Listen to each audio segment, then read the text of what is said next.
Hey guys, welcome to Volatile Upgrade, playing AM2R, Return of Samus, Part 3. Alright, so, last week, we made a decent amount of progress, I think. Died quite a few times at the hands of both the boss of this tower thingy, and Zeta Metroid, which, ooh boy are those things fun. But now we're just heading around looking for more Metroids, I suppose. As to where they are, actually, I don't really know. I have 3 left in this area that I need to get. Not really sure where to go next, but we're just gonna go for it.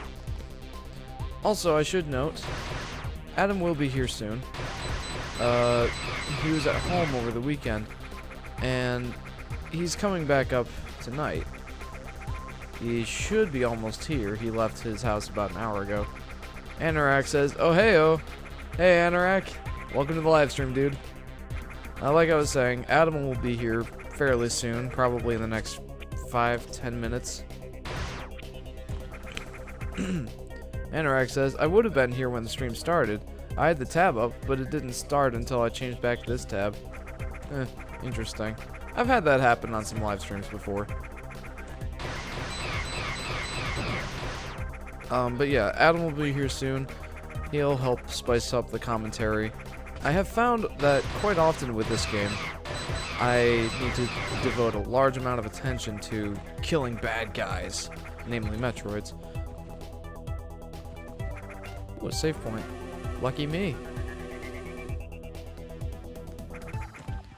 But for the goal to this stream, I think... You know what? I can't say for sure what my goal will be for this stream. Honestly, I have no idea. I don't know where my travails will take me. Oh dear, hello.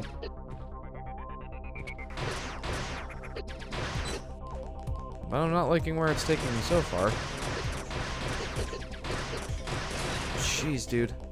It's redonkulous. These things do a lot of damage.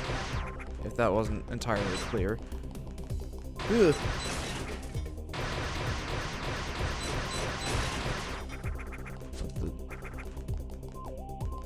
Alright.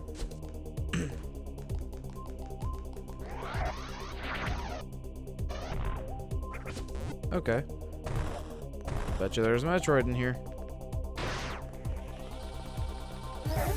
Oh!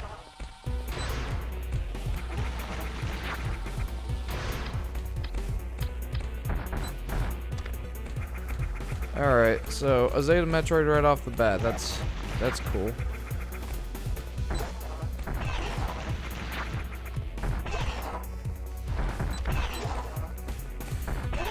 So, if you were here last week,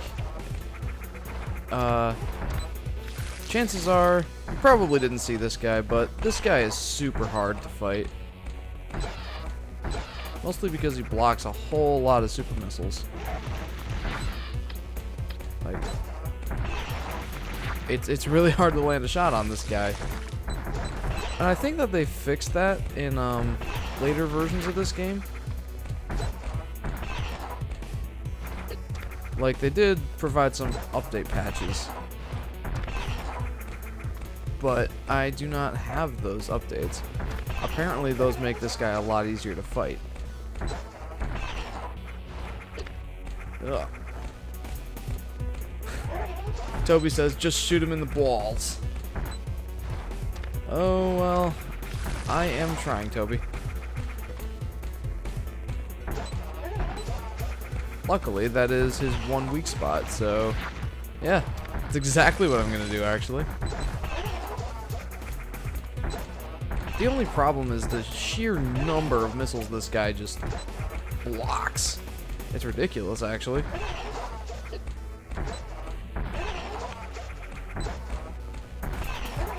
He's very proficient at blocking them. And he also deals just a poop ton of damage, which is unfortunate. It's an unfortunate combination. It also doesn't help that I didn't hit him with a single super missile.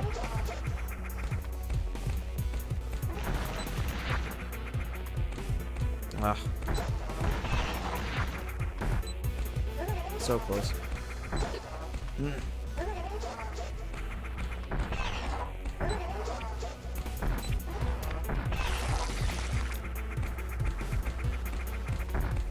I'll read your comments in just a second. Yeah! First try, baby. That's a good way to start out this episode. Anorak says, what do you think about the Pokemon Let's Go games? And Toby says, I'd shoot that much if my balls were in danger. Indeed. Anywho, the Pokemon Let's Go games. I'm actually gonna wait for a minute to discuss those. I want Adam to be here for that discussion. I don't think he's seen anything about the game, so I would like to discuss that with him. But I watched the trailer for it last night, and personally, I kind of like what I see. Toby asks, where's Adam, by the way? Well, he went home for this weekend, for Memorial Day weekend, and didn't really have much of a reason to come back up here until tonight. So, he's on his way. He should be here fairly soon. Probably in the next 10-15 minutes. I don't really know, but he will be here, I promise. Oh boy. Ouch. I hate to think what lurks in here. Please don't let it be another Zeta Metroid. You know what? I'm gonna go ahead and just start talking about the Hey. Anyway, I like what I'm seeing with the Pokemon Let's Go games. Skylar says, hi Jeff, my phone took forever to load. Hi Sky, I'm glad you're here. Welcome to the stream.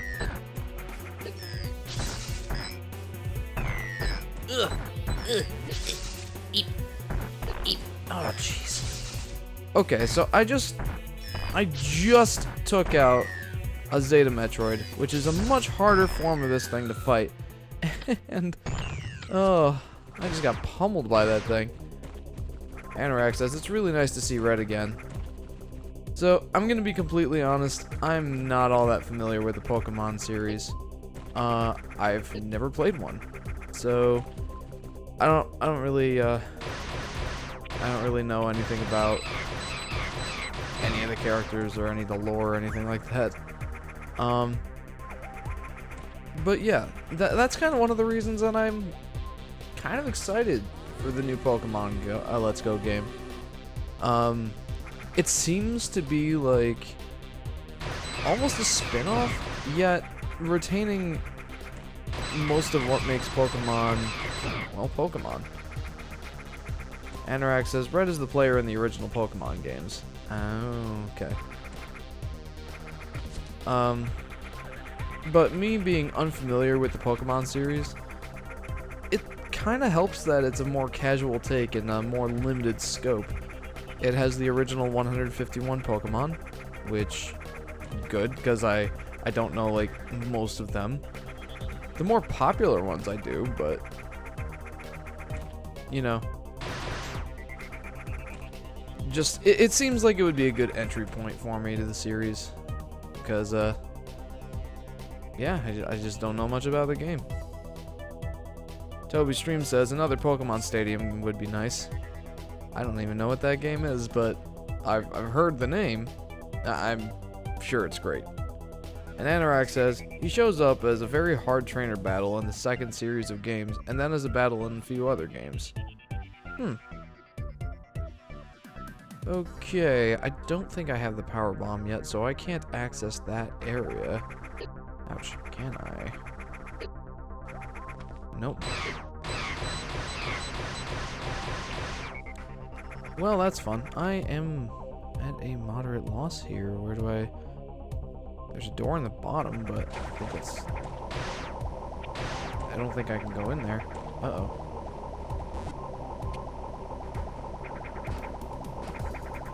Well, I'm kind of in trouble. I'm in the lava! Or whatever this is. Oh wait, I didn't go this way. This is probably where the other Metroid is. Well, time to go to a save point first, because I don't want to die and have to fight that Gamma Metroid again. I actually find that the Gamma Metroids are difficult to fight. Like, the Zeta Metroids have kind of a... You know, they're very tanky and deal a lot of damage. But,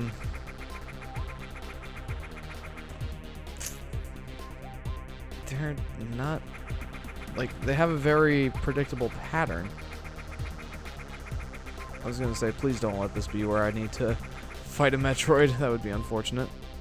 Toby Stream says, Samus is swimming in Mountain Dew. Hark! He cometh! Adam! Guys, Adam's here.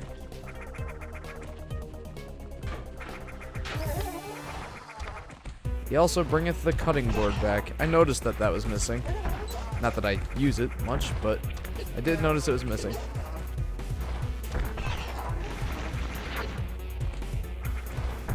Ah, that's what all the dishes were in the sink.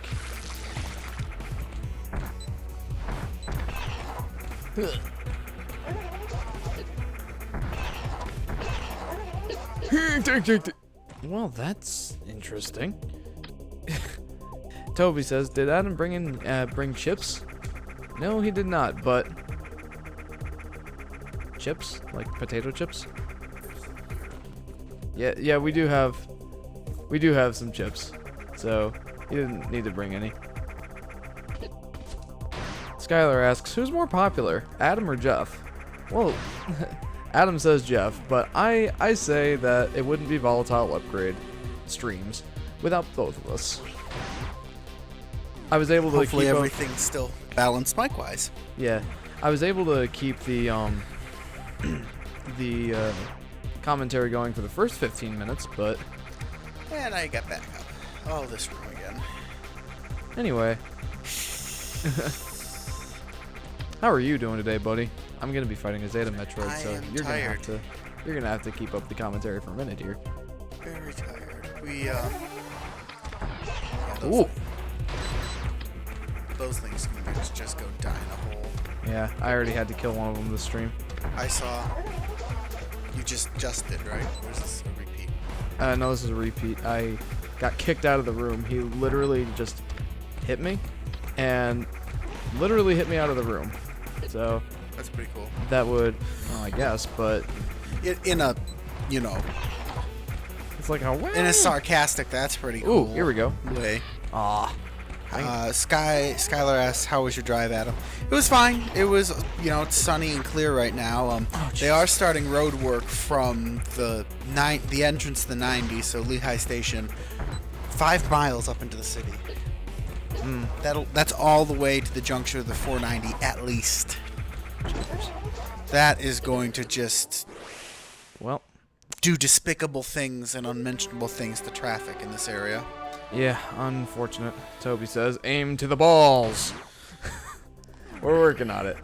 Aim for whatever will get this stupid thing to die. Which in this case is about the appropriate area for that location. Skylar, not right now. There's lots of traffic. It was.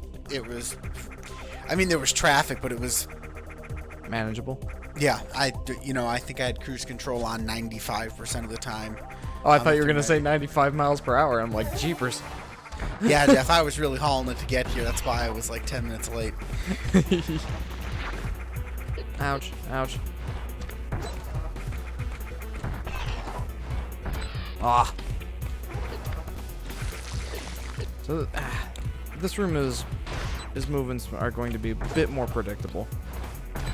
Thanks to the little jumpy jump. Yeah, he has to do the jumpy jump over that spiky spikes. Which gives you a ouch window to bop him. Yep. I do enjoy bopping him with missiles, preferably of the super variety. Skylar says lol, but Toby Stream says the alien raptor is so damn ugly. It is. Pretty much, yeah. Oh. Yeah, no, as I was going to for traffic. There it goes again. Yep. As I was going to say for traffic, it was light traffic, but and the road work hasn't started yet. I think they start tomorrow or something. But it's gonna start, and if they're doing 5 miles, I don't know what they're doing to that section of road. It doesn't seem super bad, but it is a major thoroughfare, so they're probably doing some like upkeep or resurfacing work. So it's likely that rush hours are going to get kind of bad in this area. Which means it's gonna take me a while to get back home on Friday. Well, depends on when you leave. It'll be just about 4:30.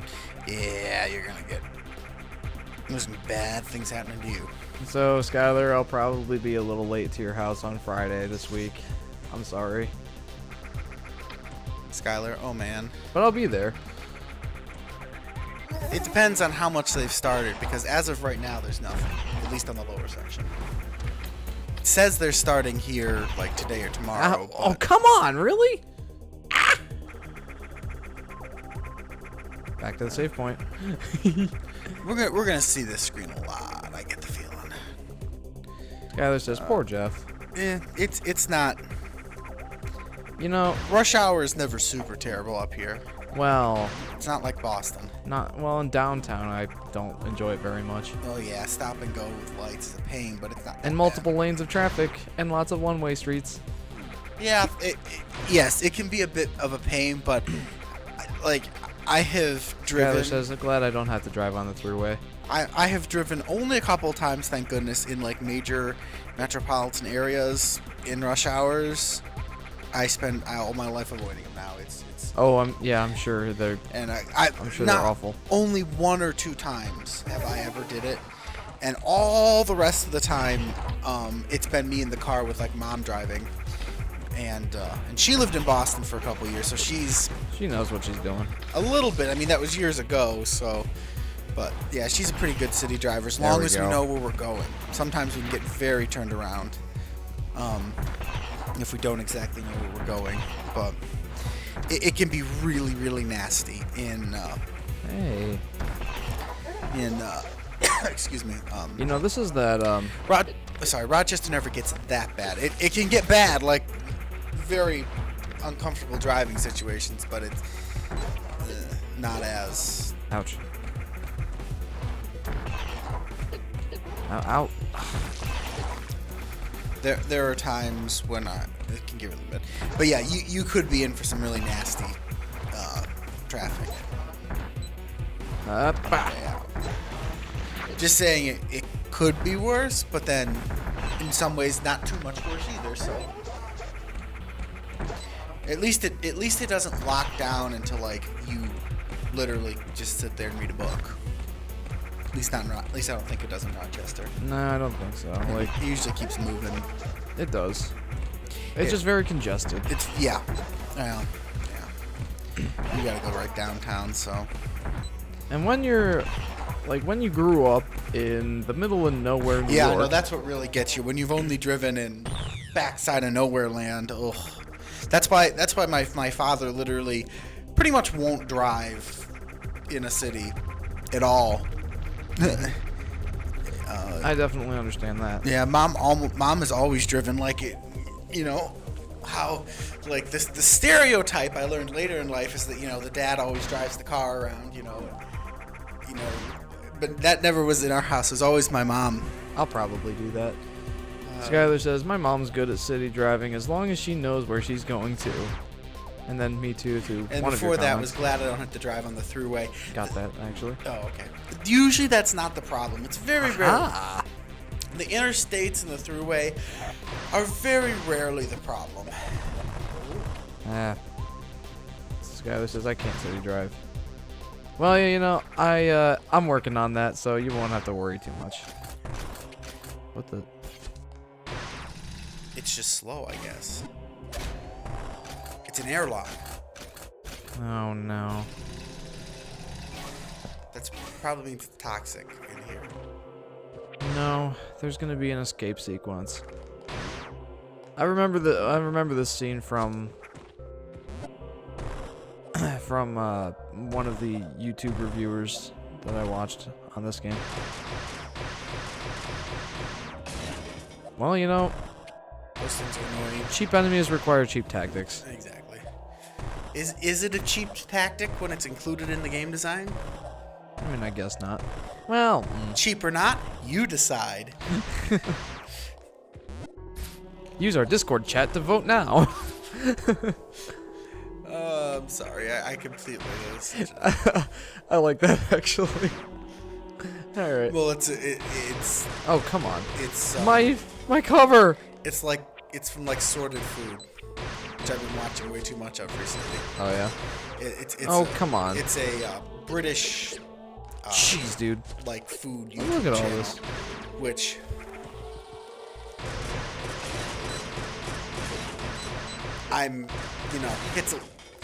They do some really cool recipes and stuff. That's where I got both the brownie recipe and the chocolate fondants I made earlier, which were absolutely amazing.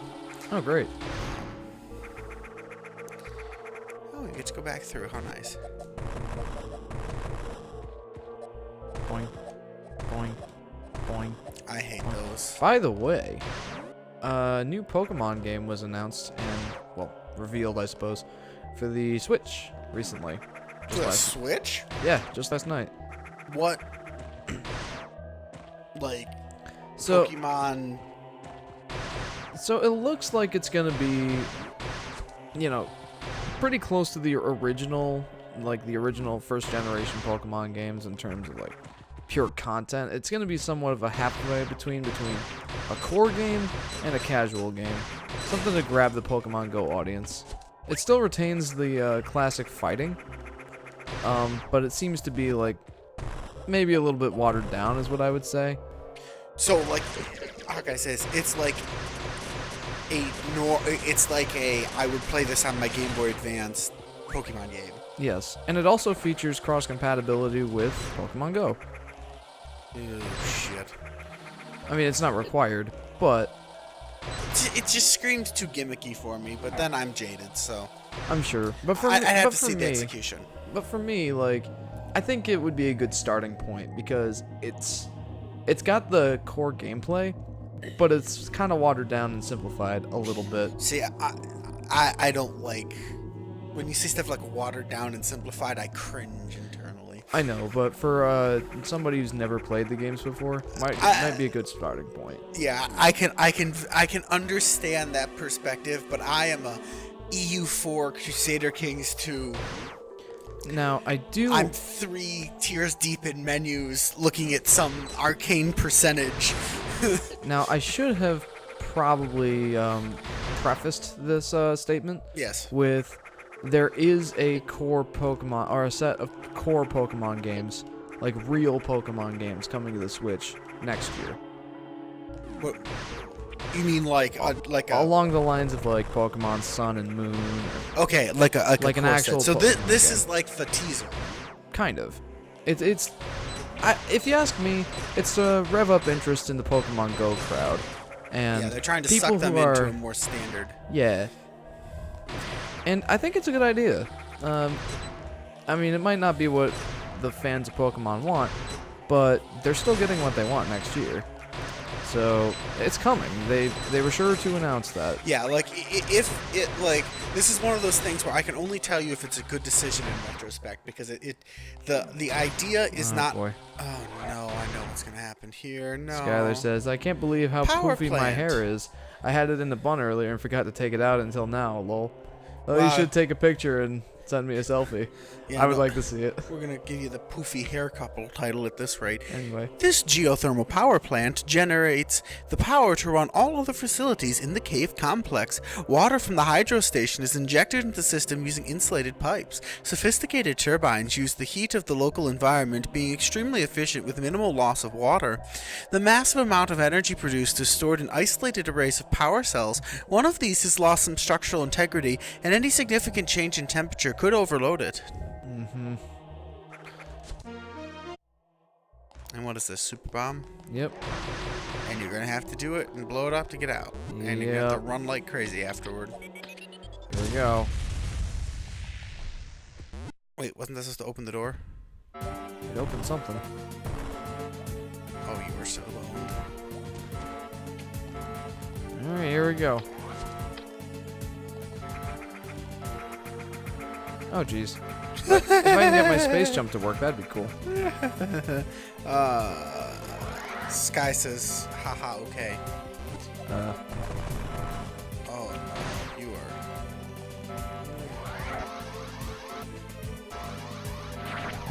oops. That's not what I wanted. Oh, hey! Well, hi there. Hi. What's going on? It doesn't like the damage to the power reactor. Ouch. Well, this is a problem. I like your optimism in thinking that was going to work. Yeah, I don't know. Alright, here's the thing. I forgot that I'm not fighting a Metroid, so I don't have to use missiles. In fact, that would be very stupid and wasteful in this case. I think the first thing here is destroy the tracks. So that it, yeah, there you go. So it stops chasing you. I probably should have done that in a more optimal place, like right at the generator. Yes. But you're doing a good job at shooting the missiles down from that angle, so Oh. I think you can just shoot it.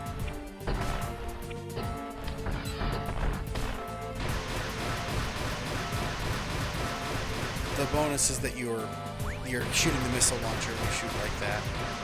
So you're just killing all the missiles as they spawn. That's the only weapon at that point. Got it. Alright. Sweet. Hey, run like hell. If I remember correctly, this is very, very difficult. Wait a minute. Ooh, save. You could have saved. Would I... Eh. Sorry. Below you.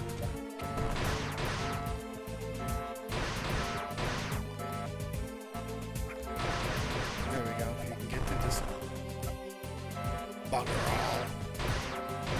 This is going to be very close, Jeff. Yeah. Wait, you've got this whole space for it. You're fine.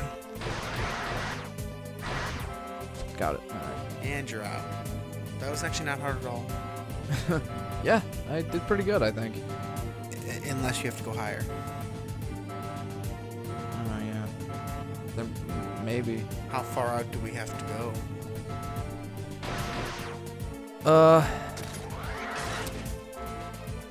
Oh, it's going very fast right now, Jeff. Shoot. Alright. Ouch. Okay, it's going. Oh, it ramped up to halfway. You hit the halfway mark, and then it sped up the power cell temperature to get it to halfway, so it wasn't too easy.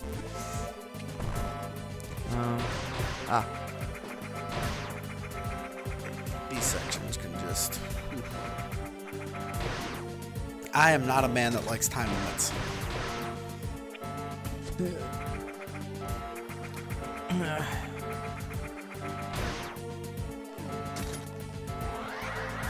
Yeah, we're not fighting you here. Or are we? Drop down.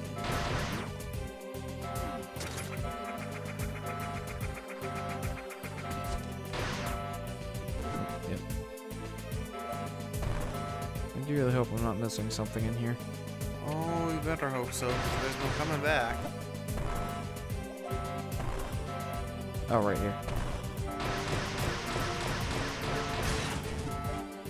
Oh no. This whole thing can just go die in a hole. I don't have any power bombs either. That would probably clear all of these out. Unlikely, but you use your only one to blow up the... Ah. Uh-oh. You're gonna have to spider ball up it. That is not conducive to doing this quickly. Really? Yeah. How far do we have to go? Okay, stop making the... Okay, through here.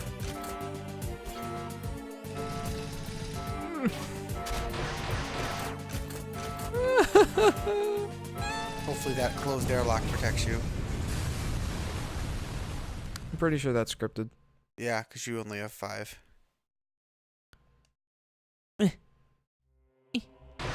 That closed airlock protected you just... Oh, you need to get to a save point. That better be a save point. Got it. Oh, I don't know if that was an enemy or not. Okay, we're Now, fine. can you go back in, or is it sealed? I think it's sealed. You better check just in case. Oh, actually, it might not be.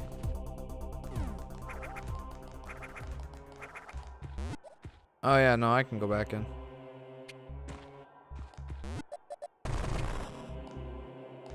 I mean, it's changed a lot, but I can still go back in.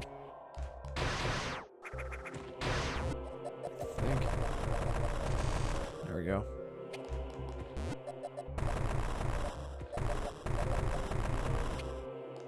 End of the line.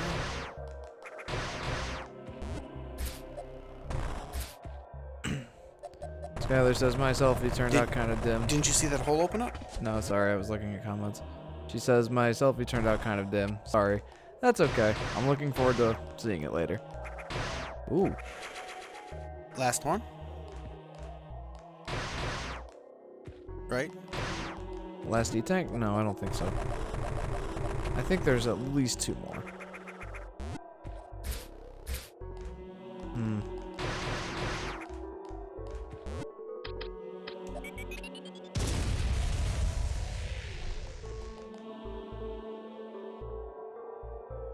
Huh.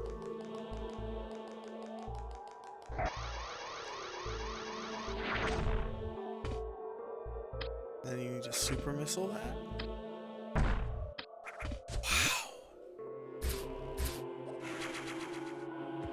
That was crazy, dude.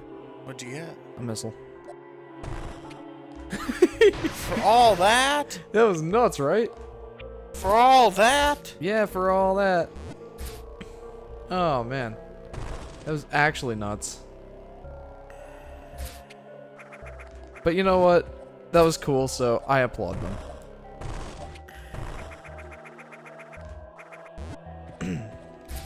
I'm glad it went back down here. Me too, actually. Like, that's very beneficial for us. Like, very beneficial for us, I have to say. Okay, I need 2 power bombs here. One of them will likely be for a missile upgrade, but one of them is for an area that we haven't gone to yet. Or gotten into, I suppose. Like, the door was there, but we couldn't access it without a power bomb. Also, those things do a lot of damage. You know what? It would probably just be quicker to go to the safe spot. Collect the power bomb. Yeah. Do you get a power bomb tank, or are we always going to be at 1? We get power bomb tanks. Oh, goody. We could use. In fact, we're going to need them for the... Well, not necessarily need them, but they will make the final boss fight a heck of a lot easier.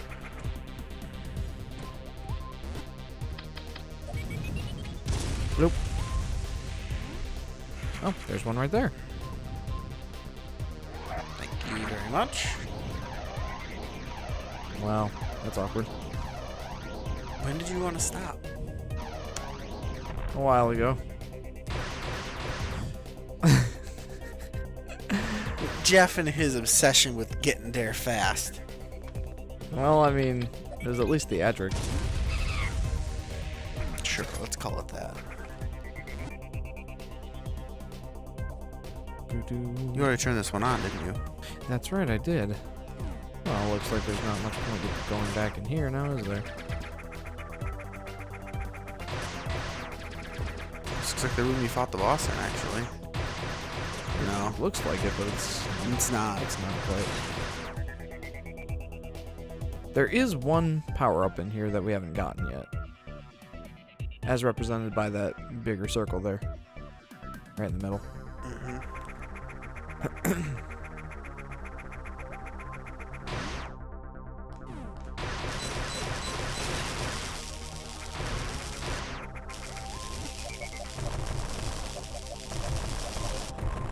I forget where this thing is. There it is. I probably should have known that.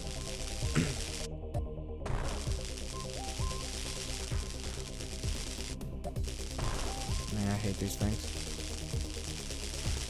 Ah. Like, I remember that that one was longer, but I didn't remember how much longer.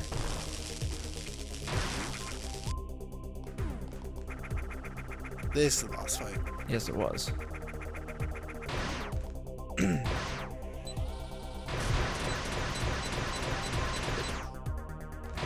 Well, that was nice.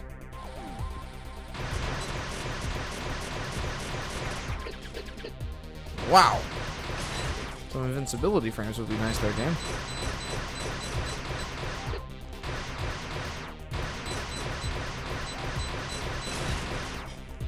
Well, I'm lucky that one stopped. Hey, you know what's funny? At work, there are these lunch and learn meetings. And, hang on, I'm gonna go ahead and use power bomb here. There are these lunch and learn meetings. And whenever there's a lunch and learn meeting, well, there's usually leftovers. Oh, boo. So, why'd you go back down here? I didn't mean to. There are usually leftovers, and then they bring those leftovers to, ouch, the lunchroom where we can eat them. So, on Tuesday, yesterday, I had a meeting at the lunch and learn, so I had food there. I had packed my lunch, so that was still in the fridge. And then today, there was another lunch and learn meeting, which there was leftovers for, and that's what I had for lunch today. So my lunch that I packed on Tuesday is still there in the fridge at work. I'm probably going to end up eating it tomorrow unless there's another lunch and learn. Get the most out of it, Jeff. Oh, I am. But, you know, that makes me think I should probably stop buying sandwich meats, because I usually buy a half a pound of one meat and then a half a pound of another.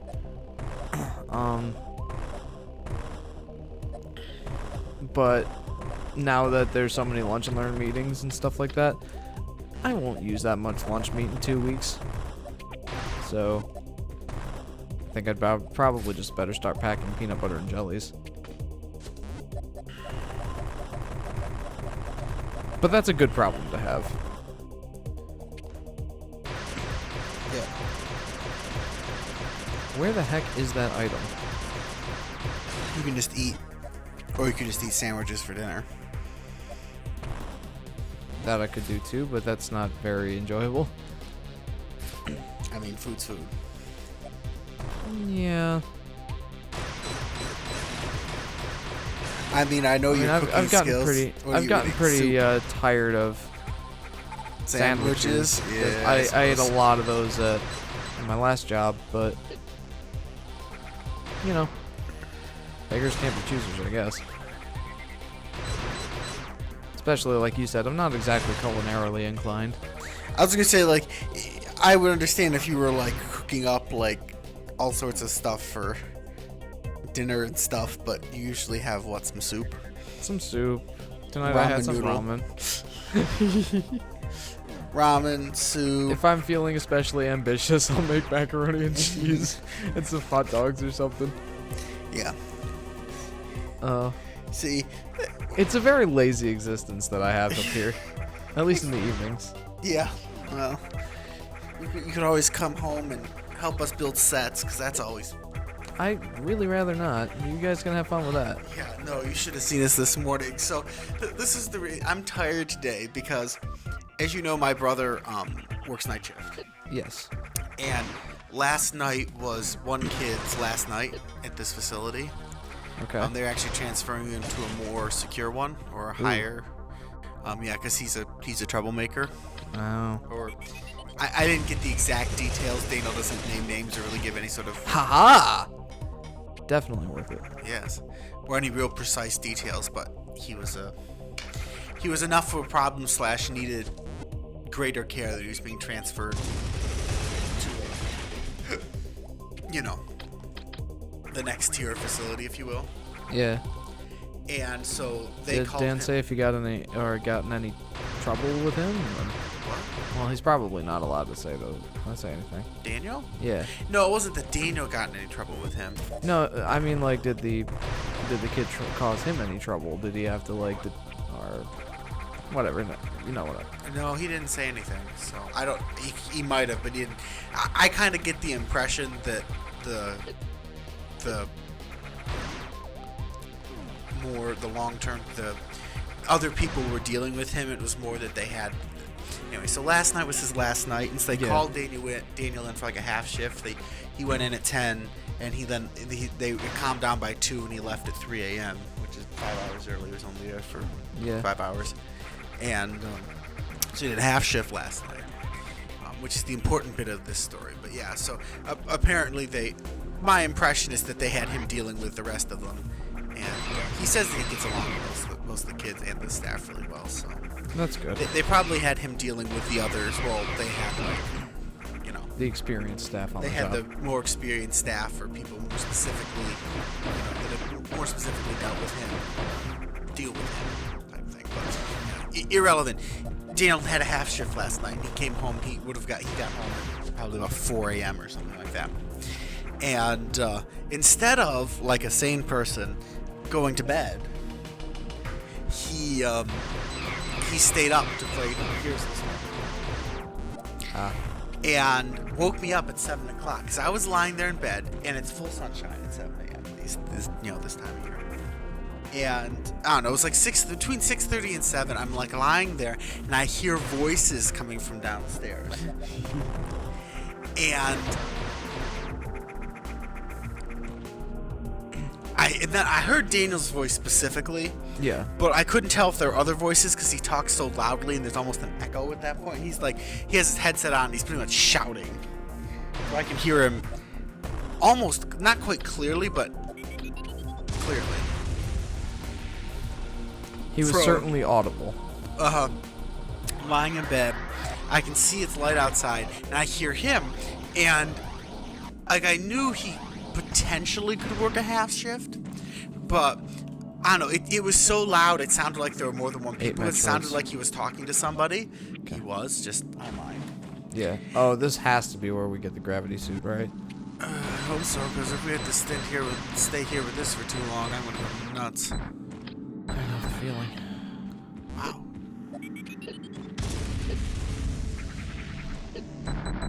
I'm sorry. Well, that apparently is not supposed to be destructible. I'm getting killed by bubbles. Yes, you are. I love the missiles just pinging off them. Bubbles. I would get out of here. They are pinging off of bubbles. I use like... Oh. That animation, though. Well, I thought the little kicking foot was the... Oh, I didn't really look at that. Now, next time we have to go down that, if we do, watch your feet. Your one foot goes... I might go down it just for funsies. What do we got here? This distribution center. This cave has a massive building outfitted with electrical conduits and water pipes. One of the pipes has collapsed, and water steadily floods the lower sections of this facility. Data is insufficient to determine the structure's functionality. Oh hey, what's going on, dude? Goody gumdrops. But anyway, so he comes home, and so it's like 6:45, not even quite 7 a.m. yet. And I hear him down there, and I'm like, crap. He must be home. You know, he gets done at 8, and so you'd expect him to be done at 9. I was like, holy crap. You know, if he doesn't stop for breakfast, he's here no earlier than 9. Yeah. And so I'm like, holy shit, it must be after 9 a.m. I have, like, way overslept. Oh, my gosh. And I, like, drag myself out of bed. I'm like, I'm so tired. I'm like, God damn it, it's 9 a.m. already. And I get and I slump it. And I didn't have my phone. It was downstairs and dead. Yeah. I didn't put it on the charger. So I didn't turn on my Kindle and look at the time. Kumatora says, hello. Hey, Hi, Kumatora. Welcome to the stream. And I go downstairs. There's Daniel sitting on the couch talking. And I, like, turn and look at the clocks in the room. And I was like, it's 7 a.m., Daniel. Kumatora says my cat puppy passed away. Oh, I'm sorry. Oh, that's sad. I know how you feel. My family dog, well, one of my family dogs passed away this last week. Yeah, that was a traumatic one. Yeah. Dropped dead on the table in the clinic. Yeah, like my dog, Charlie. yes, my dog Charlie, he, I had noticed the other weekend, I went home and I walked him and my other dog, who is actually his grandmother, and, he seemed to be very, very slow and tired, and I'm like, you okay there, buddy? But I walked him around anyway, and you know, I was glad I did because, you know, I didn't know that was going to be the last time I got the chance to do that. Anyway, come to find out, he had congestive heart failure, and like, my parents took him to the vet, who is Adam's mom, and she was looking at him. He was on the table and everything. Like, he was too weak to put up a fight, and he knew that, so he went along very easily. He was on the table. His mom said as soon as she heard that they got him in the car, she was like, "Uh-oh, this ain't good." Yeah, so Normally he's a very, like, he was a 40-pound dog, but he, like, in order to, you know, to take him to the vet's office, his dad would ride the bicycle and have him run along beside him all the way over to the vet's office rather than try and get him in the car. Yeah, and he was a very strong dog. In order to, like, be sedated, he needed the dosage for a 60-pound dog. Yeah. And anyway, she looked at his heart, and Stethoscope, listen to it more. Yeah. She determined that he had congestive heart failure, and she's like, well, this isn't good. So you have two options here. One is you could euthanize him, put him down, or, you know, the one I wouldn't recommend is medication, because he'll just suffer more and it'll be harder on you guys. And my dad, who's very, like, he loved this dog, he's very attached to him, and he says, well, I'm not ready to let him go just yet, so... Really? Oh, boy. So... In reference to that. Yes. So, you know, we'll try the medication. And not a moment after my dad said that, he kind of just... He seized up. He lifted up his head and then put it down, and he was done. And that was it. Anorak says, I had a bird, and one night me and my sister were watching Casper when it started making weird screeching noise and it just dropped dead. I was really sad that night. Yeah. What is with pets all passing away this last couple of weeks? But, you know, he was done. He was done, so... Yeah, Mom was... He was just like, you ain't euthanizing me. Yeah, Mom was saying is that his heart sounded really bad. It was missing beats and stuff. Like, normally she would medicate. We have quite a few dogs with heart medication, but like... Whoa. Bullet hell, anybody? Oh, boy. Yeah, stay behind that. I think the little partition, yeah, that'll protect you. Yeah, I guess so. Moving on. Yeah, but yeah, she was saying that his heart sounded really bad. Like, that's... I felt bad because I had no idea. Yeah, but sometimes you don't know. Sometimes it's just a week or two, and they're a little off, and all of a sudden... Yep, that's... They're done. Yep. I suppose if you're gonna go... I will say, though, quick. I was very glad that I got to walk him that one last time. Yeah. Like, I didn't know it was going to be the last time. Yeah, last fall I had to put Radcliffe down. Yeah. I had to make that call, too. I was so upset about that. That was your baby, too. Yeah, he was. That's why I was so upset. He had some kind of intestinal cancer. I'm not exactly sure specifically what, but he just faded away. It was time. He was suffering this time, but oh gosh, I'm gonna start crying again. That was really hard because I had to make it. That was, oh boy, it just. This is, but no, it's always hard when a pet, and it's. I'll tell you something now. It's worse when you have to make the call. Yeah. Yeah. Like, at least in my dad's case, like, he wanted to go with the medication, but my dog made the call for him. Yeah. No, sometimes it's sad in a way, but it's more, easier, I think. Yeah, it's more shocking to everyone when they just drop dead, but when it's an older dog and it's time, sometimes it's better.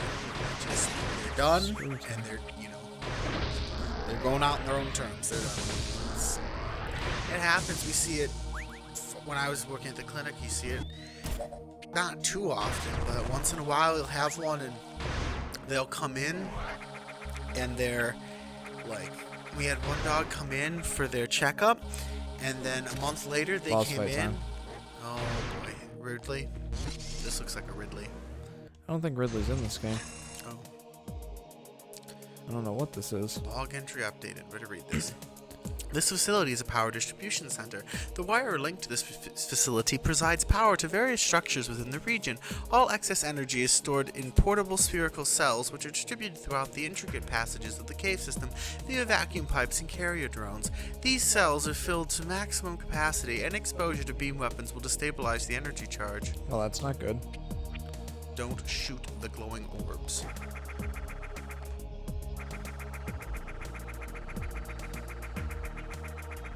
Is this a boss fight? I guess not. Did you spin in there? Oh, What is the blinking? here's the door. Is open. You're screwed. Right here, I don't see any way about it. Yeah, same here.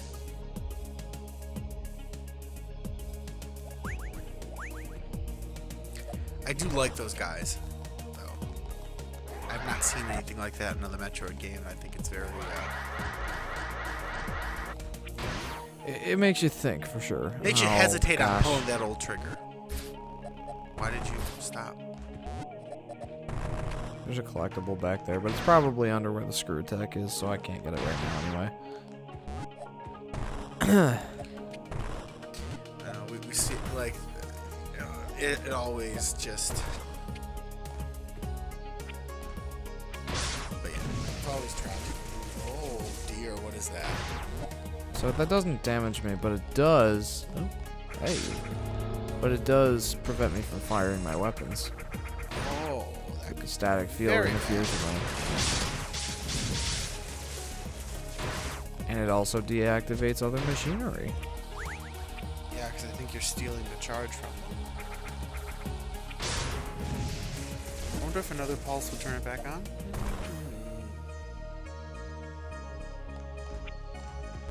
That should turn everything.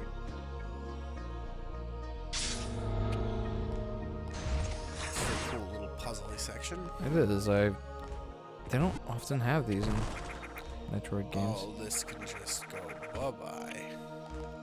'Cause that's where you're going. Bye-bye.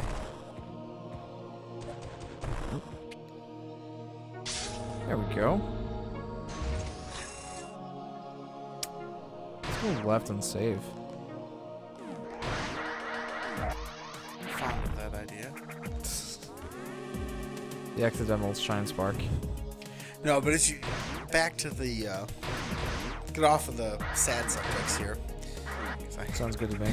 I know mom was pretty shocked by that too. Oh, hi. Oh, hello.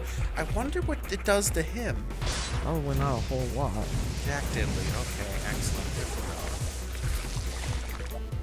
Just prevents me from firing my weapons. I would not fight him here. I would run past him, get into the next room. I don't think I can. Like, he won't be able to go through this. So I need to be very careful not to shoot these little blue balls. Yes, I mean, just don't kill him right now. Okay, it looks like Well, missiles do not blow him up. Only beam up. Which is good because I can't damage him with beam weapons anyway. There's no point in shooting with those. Yeah, Alright, this shouldn't be so bad. I've nailed him with all three super missiles I've shot so far. At least there are specific window timing vulnerabilities that you can I wonder. use. What will a power missile or a power bomb do? Well, it'd be good to get it under him, which could be quite the trick. They don't do anything. Great. And you, of course, did not switch back to missile. Yeah. Dying dead pets, I said. Back to Pokemon and Yeah. Yes, please. complex games and whatnot. Like I like complex games.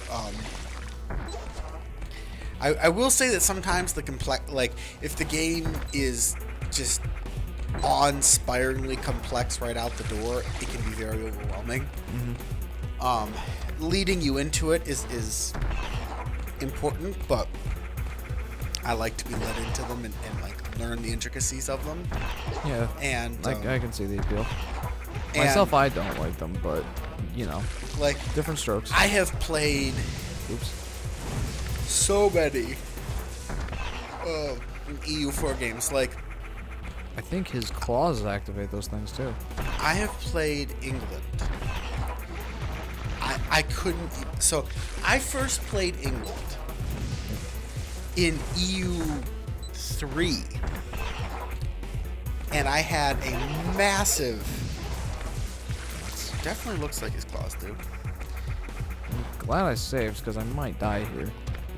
Well, I told you, just ignore him. Go to the next round. Nah. I mean, we can fight them. We should. Yes, but who knows if this will make it easier.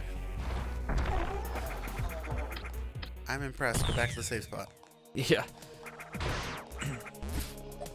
But I played EU3, and won is Great Britain. I mean, I didn't win. I created Great Britain. I was the far and away most powerful country in the world. Like, forget it. I was so far ahead. And how I did it was hysterical because the way the system worked was a little different than in EU4.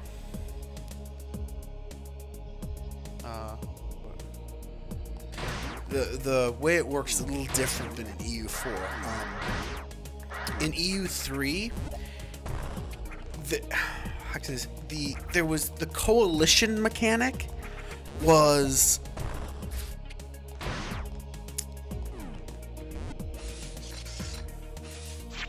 weaker. Okay? Okay. The coalition mechanic was a little weaker. Oh, you're in the orb handling system. These are the vacuum tubes that send the power orbs around. I bet you dimes to donuts at some point you're gonna have to push a ball through ahead of you to take it through. Oh, you're probably right.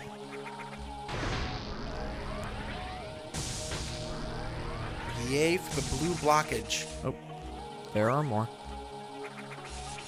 Oh, there are those things.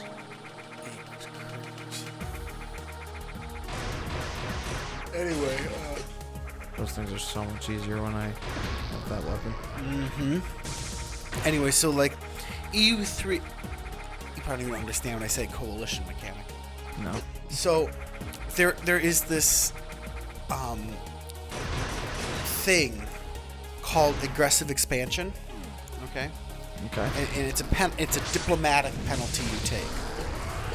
Okay. Wow.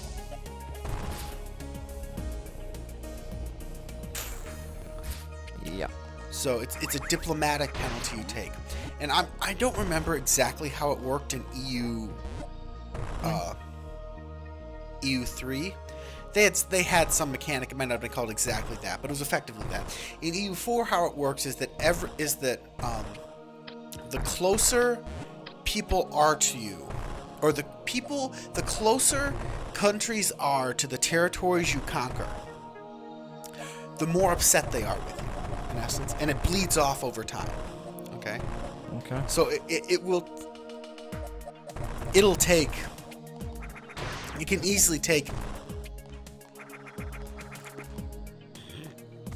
It can easily take a decade or 2 decades, or even a little bit more, depending, to bleed off the aggressive expansion penalties.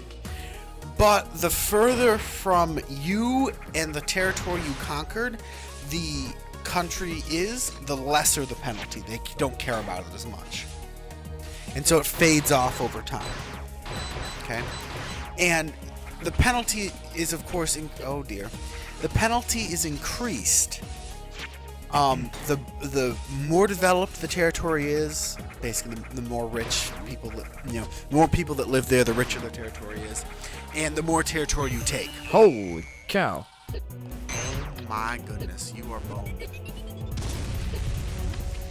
Does that hurt them? No. This is a lot of them. I don't think you can do this. I can try. I mean, I just saved, so I may as well try it. I'll then give it a whirl. I mean, what's the worst that can happen?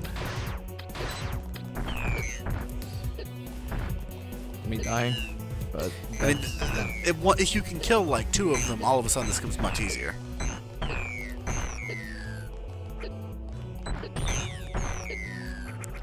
Okay.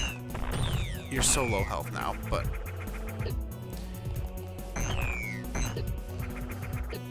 yeah, you're gonna die. yeah. But I know I can do it now, so. Yeah. It's just a matter of taking as little damage as possible in the early bits. Yeah. Which may be a matter of just face tanking it and killing as many as possible. Like, kill 1 or 2 as quickly as possible by just face tanking everything and just missiling. I'm spitballing here, but you get the idea. Anyway, as I was saying, like, aggressive expansion is... so basically that means... and if your aggressive expansion penalty is over a certain limit, so the malice is big enough, you've taken too much territory too quickly, and if it's over a certain amount, let's say, okay? No, if it's over a certain amount, I don't know the exact amount, but if it's over a certain amount, I need to use this. a country will join a coalition against you, okay? And a coalition is kind of like a two-phase thing, if you will. So the first thing is only countries that do not have a truce with you can join a coalition, because they would need to be able to go to war with you on that casus belli. Casus belli just means cause for war, or the reason you would have to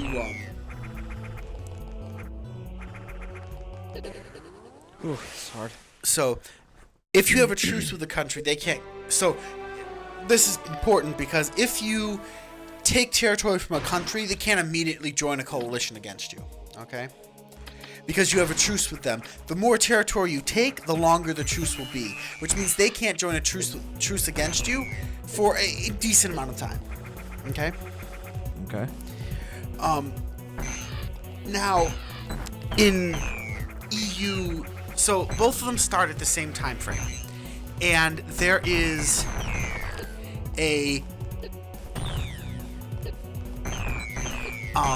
there's something called the Holy Roman Empire. I should say there is a Holy Roman Emperor, of course, but Holy Roman Empire in Central Europe. It's all of the Netherlands and Germany, Austria, at the start of the game, Northern Italy, like all of Central Europe is part of the Holy Roman Empire, but it is very, very decentralized. So there's an emperor, he's elected by 5 electors, but there are like 50 individual princes and free cities inside the empire. Ooh. And they can make war with each other, and like it's a bunch of little countries kind of very loosely brought together under the empire. And if the emperor is strong enough, if a family can control the empire for long enough and get reelected repeatedly and build up enough imperial authority, they can start enacting reforms, eventually kind of moving the Holy Roman Empire to a more centralized model. You get the idea? You get the idea, I'm sure. Mm-hmm. But at the start of the game, they're all broken up, loosely allied territories. And, so they're all broken up, loosely allied territories, and there are larger aggressive expansion penalties, and it's harder to take cores inside the Holy Roman Empire in EU4, which means expansion is slow. The territories tend to be very rich, but it's very slow going. So expanding inside the Holy Roman Empire is a very slow process. Okay, just so you know now. The game starts in 1444, I believe, just before, like a couple years later, in like 1453, Constantinople falls, and to the Ottomans, and that's the end of the Roman Empire. The only vestige that can even trace like a family bloodline would be Russia, the Muscovy at the time, has a Byzantine princess. They're married in, so that's why they're called Tsars, T-S-A-R, the Tsars of Russia. For the revolution and everything. That comes from Caesar. A lot of shit. Because they were married into the Byzantine royal, like the Byzantine imperial line. But you start just before that, okay? With Byzantium. It's still alive. But anyway, that's right in the middle of the 100 Years' War. So, a little bit later, like in the fall of 44, 45, somewhere in that area, I'd have to look up a date specifically. The Battle of Agincourt happens, okay? And I believe it's Henry the Fifth. I'm going to go with Henry V for 500, Alex. And a very professional English army composed of like Welsh longbowmen, professional troops, very little cavalry. Surprisingly for the time, he only had a few knights at his disposal, and most of his knights were dismounted. They didn't have horses at this point. Had been campaigning in northern France for all summer, and were moving back to the port facilities at Calais to replenish their troops for the summer. An army composed mostly of French nobles basically gets between them at the fields of Agincourt. It's a town, and there were big open fields, and they were all muddy because they had been harvested, and now they were just like bare fields, and it had been raining. And so they like rained the night before. And specifically in the battle, how it works is there's a huge number of French knights on one side of the fields and the English are on the other side. And the English army, during the night while it was raining, deployed a series of stakes, like a wall of pointy wood, basically, in front. Whoa. Wow, I'm impressed, Jeff. There's a lot of them. Yep. Deployed a series of stakes in front of their positions. And in the morning, the French were very disorganized and everything, but very gung-ho about the fight. Knew they outnumbered them and that they had all these Never Owls knights. TV. Welcome to the stream. Yeah. They had all these, heavy French noble knights and everything, and they were going to crush these stupid English peasants. Yada, yada, yada. Take the whatever script you want. And they basically start charging. Not exactly what I was hoping for, but okay. I was hoping to like shoot this. Use a missile. Missiles bounce it. Right. What I was hoping was to deactivate all those things by shooting this. Well, you got most of them.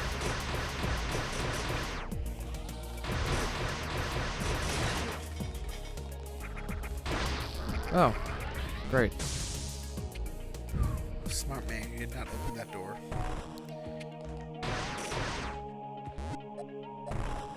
Oh, okay. It stopped a little bit before I was expecting it to. Dicey. Yeah, it could. Whoa. Oops. This is gonna be fun. I just gotta be better about this. I'm gonna say patient because there it is. I wonder what that opens up. Back up, maybe? Hang on.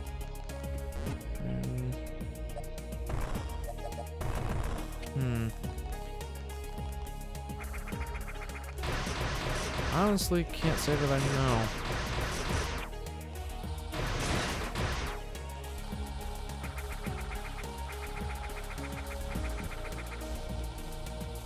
Oh, that's probably it. Uh-oh. This is bad.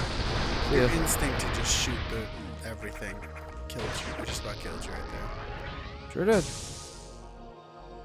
Anyway, back to the story. So the Battle of Agincourt happens, and Where was this story going originally, by the way? I forget. explain what happened in EU3, and this is important actually, because the start dates are historical, and I'll explain. Let me just finish with Agincourt. The point is, the French nobles charge in a series of waves. There we go. Instead of all charging, aha, bingo. Instead of all charging en masse like they were supposed to, they charged in broken up waves, like one wave and the next. And the English longbowmen, Welsh longbowmen, just tore them to pieces. Interesting. Just wrecked them. And so, while significantly outnumbered, the English army completely destroyed basically the entire French host and won an astounding victory. And off of that, in the following years, in the following campaign, occupied Ile-de-France, Paris, which was the titular capital, but not like the super city we think of today. It wasn't really much of a city. It was a city, but not much of one. London was far larger than Paris for a long, long time. So Paris built up very late, it's historically city-wise. But they occupied Paris, okay? Not for long, just for a year or less even. But they occupied it for a while France tried to get its shit together, in essence. Okay? All right. So what I did in EU3 is I went through my starting dates, and I went through, I think, month by month, and I found specifically the date shortly after the Battle of Agincourt, and started in the middle, because if you play as England, you either, in EU3, you basically start at war. If you start at any of those early start dates, you start at war with France in the middle of the 100 Years' War. And you start at war with France, and it's a hard war to win. It's a very, very hard war to win. As you're outnumbered. You basically are constantly outnumbered as England, so you have to win amazing victory after amazing victory. If you actually want to win it. Historically, England didn't really win it. They stalled it out for a long time, but they really didn't win it. Aww. That's weird. Wow. This entire... Is, all the map destructible now, or is it just this room? Yeah, just this room. Those blocks that have that screw attack symbol on them, those are the ones I can destroy. Which is a lot of this room. I'll take it. That's the expressway down. But yeah, no, so anyway, so I would go through and I would start very specifically. This does not happen in EU4. This specific date doesn't carry that. At least I haven't found it. It might. If I go through day by day, I might find that particular spot. But you can't play Iron Man from. You have to play Iron Man from very specific start dates. So I can't use that to actually get the achievements. But that was how I did it. I would start the game at war with France, because you had to, but occupying Paris, their capital. Which means that it takes very little. You just have to not completely fuck up, and you can at least get a decent white piece, or maybe a piece of territory. And either way, you will not lose a bunch of your French territory like happened historically. You will hold on to much of England's France territory, the leftovers from the Avingian Empire, which were just 100 years before. You can hold on to them, and not only does that give you quite a bit of important wealth and manpower from the continent, it also denies it from France, which stops them from becoming as super powerful.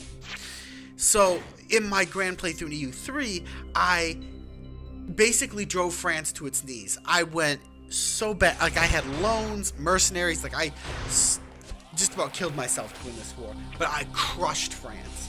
I didn't completely break them, but it was I had Paris to start with. Never let them get it back. Wrecked most of their armies. Just occupied well over half of France, and I actually made huge gains in that first war. I took a bunch of territories in that war, okay? Oh. Now, here's the thing. In EU3, aggressive expansion was a thing, but it was a lot subtler. Okay? I don't know if it was subtler. Its effects were definitely there, but but truces, of course, disallow it, and bigger countries did not care as much. Okay? If you get what I mean? Like, bigger countries, especially if they're a little further away, it fell off much more quickly. They did not get involved. They're like, eh. And so how it happened is I crushed France, took them out. Okay. Now I am, in debt and barely keeping it together. Well, what happens is I almost immediately trigger a coalition war against me. What happens is a bunch of the smaller states of the HRE, which I border, because in this game, Burgundy is already more broken up than it is in EU4. And what happens is Burgundy comes to war with me, along with some of these states, and I defeat them. And I crush them in a war, but I take as much as I can in that war as well. Okay? I take all sorts of crap. I take a bunch from them, and that triggers another coalition war with my neighbors. Okay? And so I go in and I take a bunch of territory from them. Okay? You see where this is going? Mm-hmm. I didn't realize there was an aggressive expansion penalty. And it worked, again, it worked a little differently in EU3, and it was a number in a Diplo screen. I had never seen it before, and I did not know where it was. I eventually found it, but this is like 3 or 4 wars in. Like, I've been basically at non-stop war since the start of the game, but I just kept taking territory. I had eaten into the Holy Roman Empire, and I just never stopped because I could keep winning it. I could endlessly propagate the war because the coalitions were not building to such a point quickly, to a point where they could beat me quickly enough. And I finally realized that I didn't have, if I just stopped being at war and didn't, take the maximum every time and just kind of let them peace out, eventually the wars would stop. And so I let it happen, okay? And I ended up controlling, everything because I had half of France under my control and a huge chunk of the Netherlands. I had conquered so much territory in that first rush. Now, this put me behind in several other aspects because everything was keep the military going. I'm constantly at goddamn war. But what happened is then I rushed and caught up technologically, and there was, no one who could dare compete with me in the new world. I had the budget to just, hyper-colonize and just... the game became, super easy at that point because, I had half of France, and it didn't take me long to collect the other half. So I had, all of Great Britain, all of France, I had, Western Europe completely, and I ended up with, I don't know. I remember at one point I had basically through a series of colonial wars, I didn't get it all instantly colonizing. I colonized all of Canada, all the way down, and I controlled every single seaport in the Atlantic and Gulf of Mexico, all the way down into somewhere in northern Brazil. So everything, all the Caribbean islands, all the way through Panama and Mexico, pretty deep, all the way into Mississippi River Valley in the Americas, all the way up through Canada. That completely controlled all of that. Okay, so instantly won. And so in EU4, I tried to replicate the same thing. It's much harder. Coalitions build much faster, and they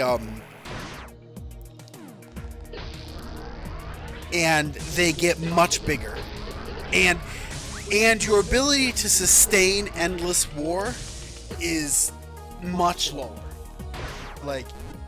You exhaust it's not just your man, you can't do it in EU4. There are more limiters in place. Oh boy. So, yes, as I was saying, there are more. Yay! There are more limiters in place in EU4 to keep you from doing that. But I started EU4 having played EU3, trying to replicate the same success. And it's so much harder. I can't even describe to you to play England like that. So like I played England in EU3. I thought I could manipulate the same strategy in EU4. It's not nearly as easy. You have to get multiple powerful allies to fight France early. Which, as you can guess, the AI for your allies can go die in a hole. Oh my god. Like, I can't, like,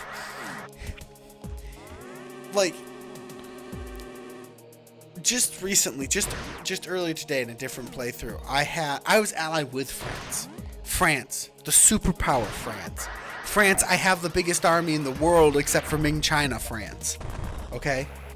Mm-hmm. Like, this is the big boy, okay? And I called them into a war against Burgundy to grab one territory as Holland. And I thought, easy peasy, France crushes Burgundy, I get my territory, and then I never have to deal with this side of, like, I never have to get messed up in the Burgundian crap ever again. France loses to Burgundy hard, and I'm trying to figure out why. So my army is playing Tootsie with all these armies like invading my territory, and the only reason my army survives. Interesting. And the only reason my army survives at all. Is it draining your health? No, it's that electric deactivation field. You can't shoot. Right. Ah. Can you not shoot anything, or just not your beams? Nothing. Can you screw attack? Yes. Well, then I don't think you got any problems.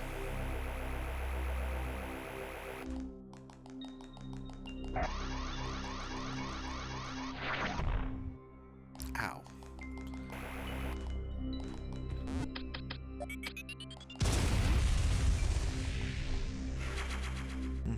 Bingo. Yeah, so anyway, the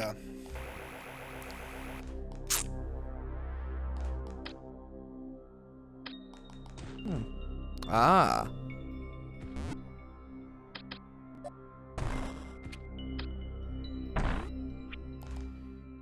Aha. Uh-oh. What? What's in here, I wonder? You're gonna need your superpower, aren't you? Likely. Yep. Roof. Interesting indeed. Anywho. Oops. Ooh, what suit upgrade Gravity is this? suit. It's gotta be.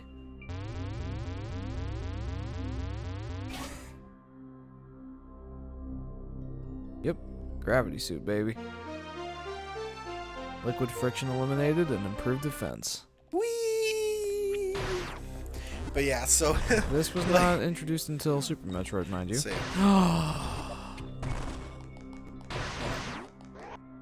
Oh, it deactivates the lasers, the electric fields too. I didn't remember that. Of course, how else would I get in there? I thought I would have to actually go deactivate the field somewhere. I am happily mistaken. Oh. Just gotta destroy like everything with a screw attack.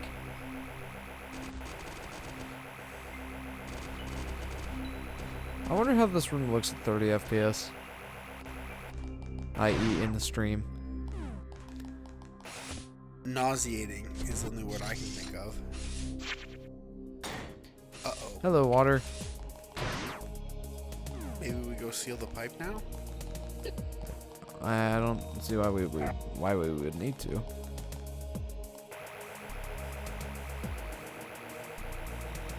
Well, just to try and repair the poor facility we're wrecking.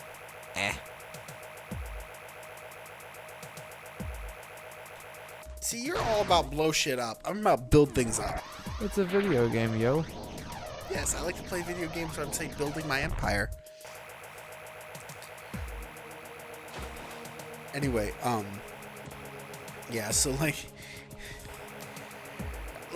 the point is, I was gonna say, like, it took me like hours, like many hours of playing to find And like it wasn't even in that one play session. It was like 2 or 3 play sessions of it.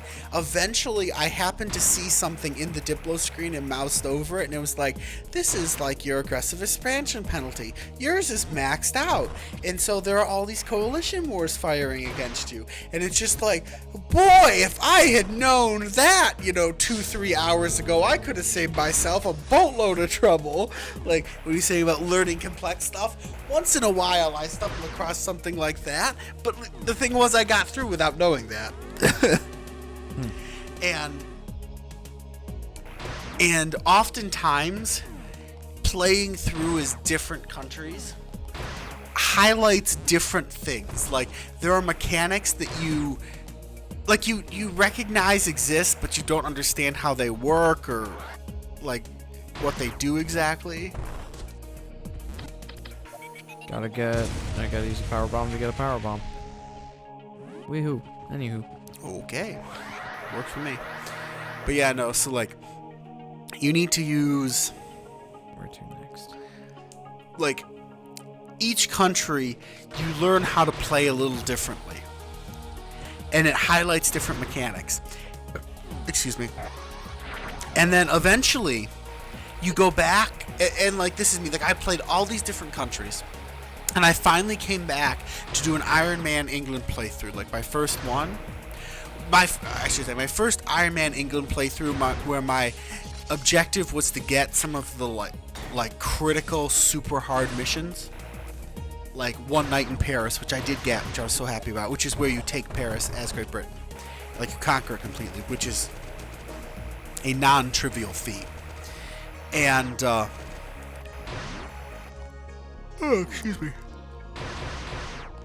Okay. And when I'm playing through it, I'm playing through it similarly to how I normally do, but with critical key differences at several points that I've picked up from playing as other countries. Like, I have recognized... Well, fuck you too, game. Like, I have recognized... I'm stupid. Excuse me. I've recognized that there are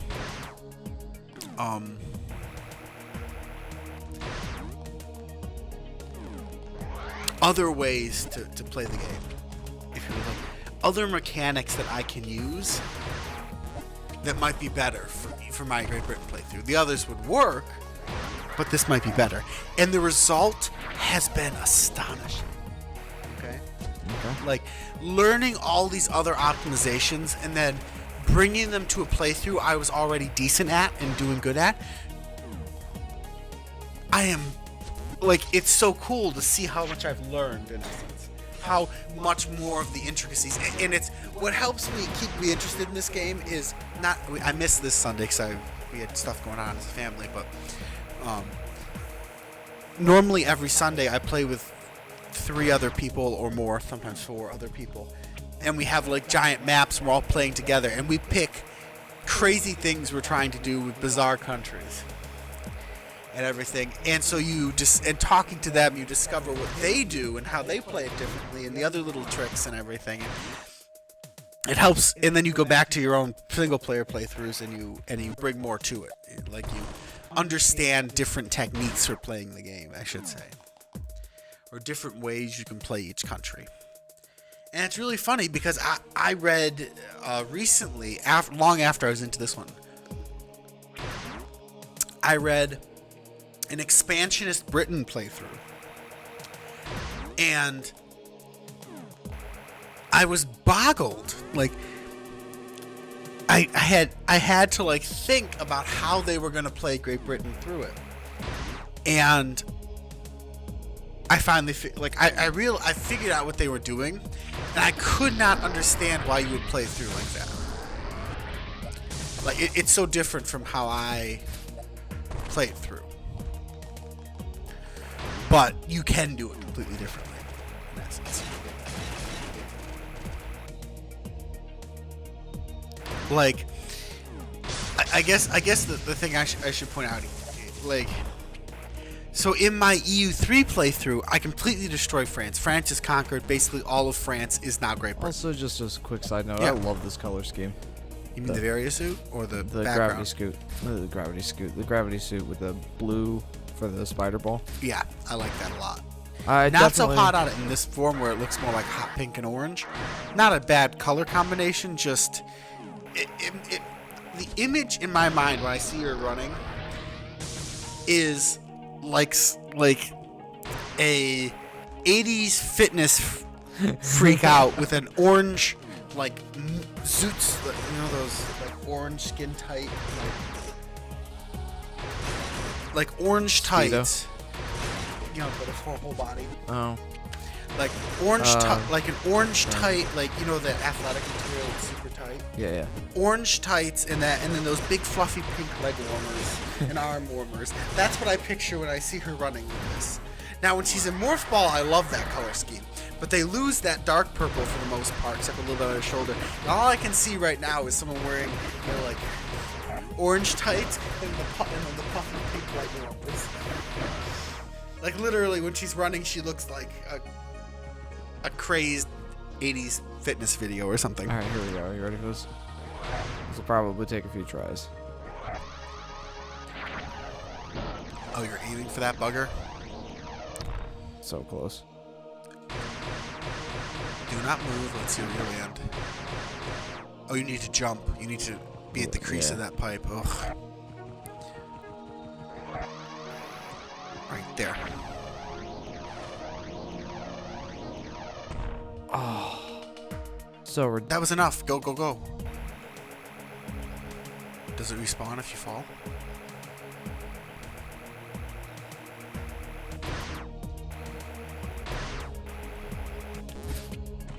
Kumatora says, Pokemon Company announcement. Pokemon Let's Go Pikachu and Let's Go Eevee. That's the Pokemon game I was talking about. That looked like it worked. Yeah, except there's one more of those Shine Spark things. Close though. Anyway, welcome back to the stream, Kumatora. Yeah. Believe it or not, that's what sparked this whole conversation about medieval countries. You good? That was a while ago, so... Remember, you were saying that it was supposed to be the watered down, and I'm like, I really Oh, like that's where this conversation came from. Holy I cow. really like complex, intricate games, and I was just kind of describing why. Like, I have played England through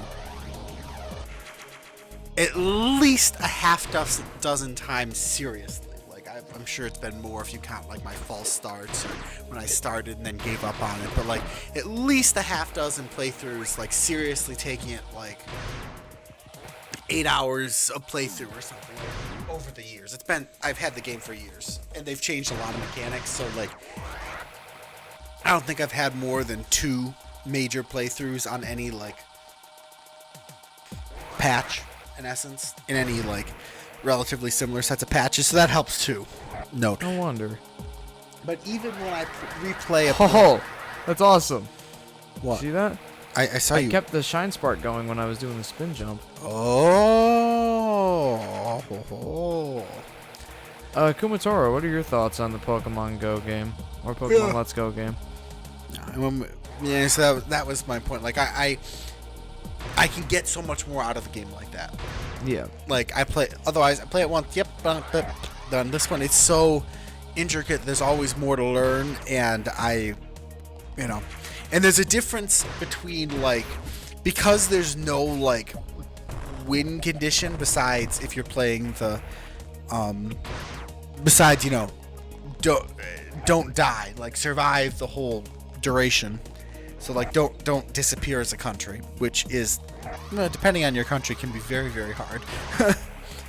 Or, like, is England losing as a country is extremely difficult, but accomplishing, a whole list of major goals and completing certain missions, and there's a whole lot of stuff that you can do as England that is extremely difficult, that, like, is still very difficult. Get what I'm saying? Like, just because it's at base easy doesn't mean that.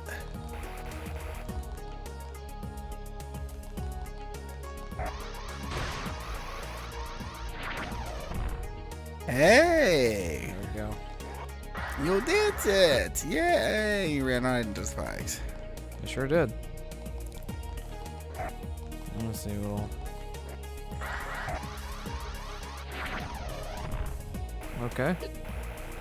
Why don't you just, yeah, space jump it?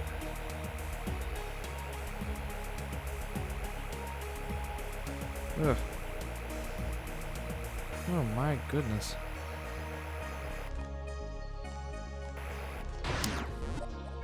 So yeah, that's the... Well, that was unexpected. Energy tank acquired. Hello.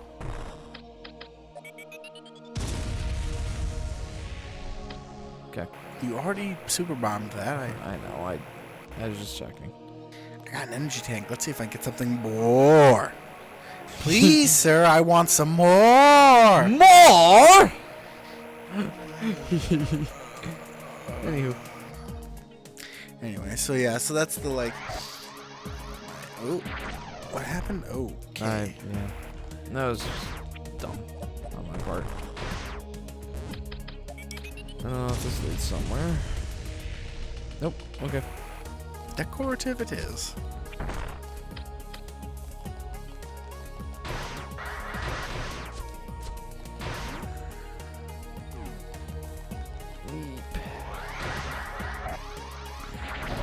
Have you tried shine sparking that yet? I just did. That did not work out. I thought you hit it. I didn't see you hit it with shine spark. I hit it and I killed the bubbles, which is more than I was able to do with my missiles. That's kind of sad if you think about it. Very sad, yes. Alright. You know in the original Super Metroid, hitting a wall with the Shine Spark actually hurts you? I actually kind of like that. I mean, yeah, it makes you be more careful about it. That's, Is it all drop to doom? No. Well, that pipe thing was, but... Okay. Thank you, Hitbox. Actually, thank you, Hitbox. I didn't mean to sound sarcastic there. Okay.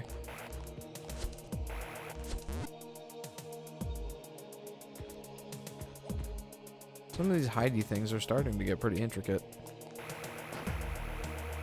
Say that 2 or 3 times. Oh no. Metroid, probably. That's what it looks like. But... Or not? I was going to say, I mean, they've already done that type of fly Metroid, so... Yeah.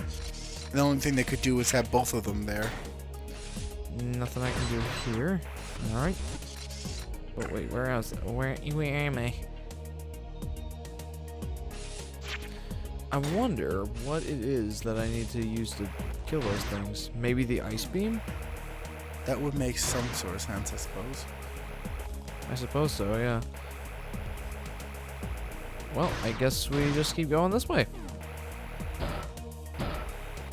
Ah, the screw attack makes this so low effort now.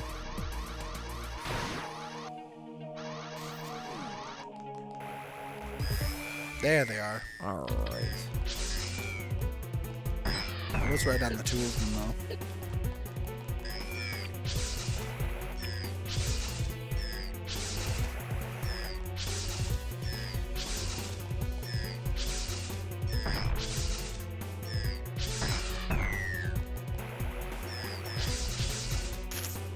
You see my strategy here, yeah?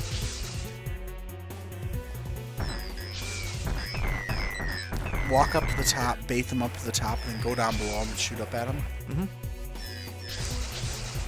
That took me a moment to put together.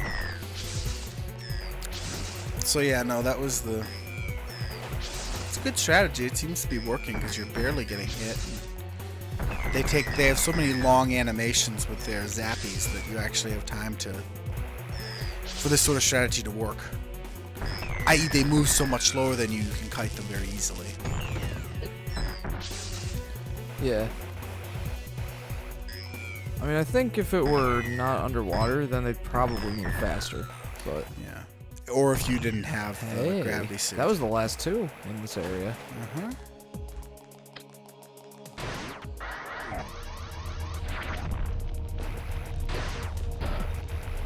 Super missile. Okay, I don't know what's happening. Is the water gonna drain, or? No, but something somewhere changed. Good luck figuring that out.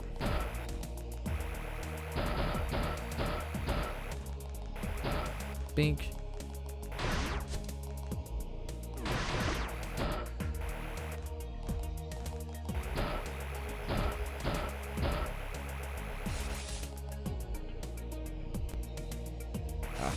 Probably goes up into that middle section here.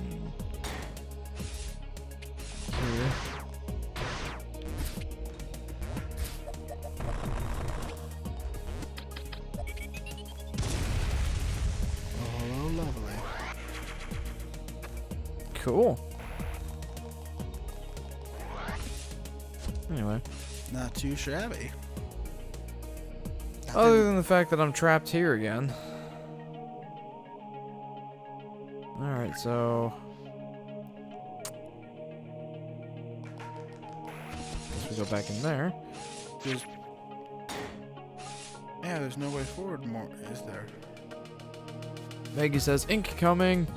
Hey Maggie. Hi, Maggie. It's been a while. Welcome to the stream. Brab. Where do I go now? I guess back up from whence I came. Since there doesn't seem to be any way forward. You need to find where the lava is.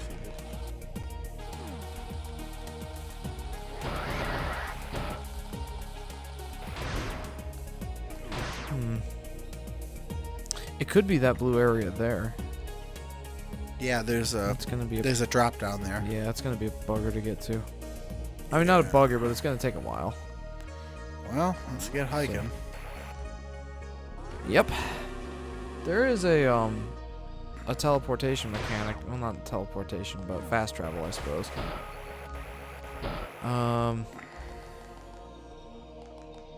But it's kind of unwieldy in this game, to be honest. Which is alright. I mean, you know, I can forgive it because it's kind of unnecessary.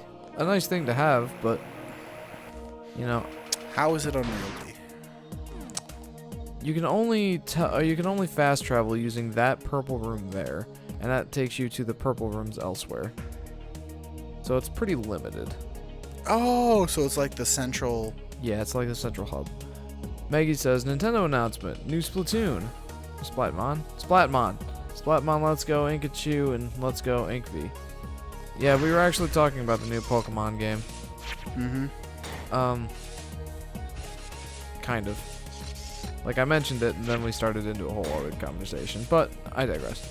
We talked about it for a little while, and then yeah, we didn't know very much. I will say, like, I'm starting to become a more casual gamer, and that's just because I don't have enough time to play games anymore.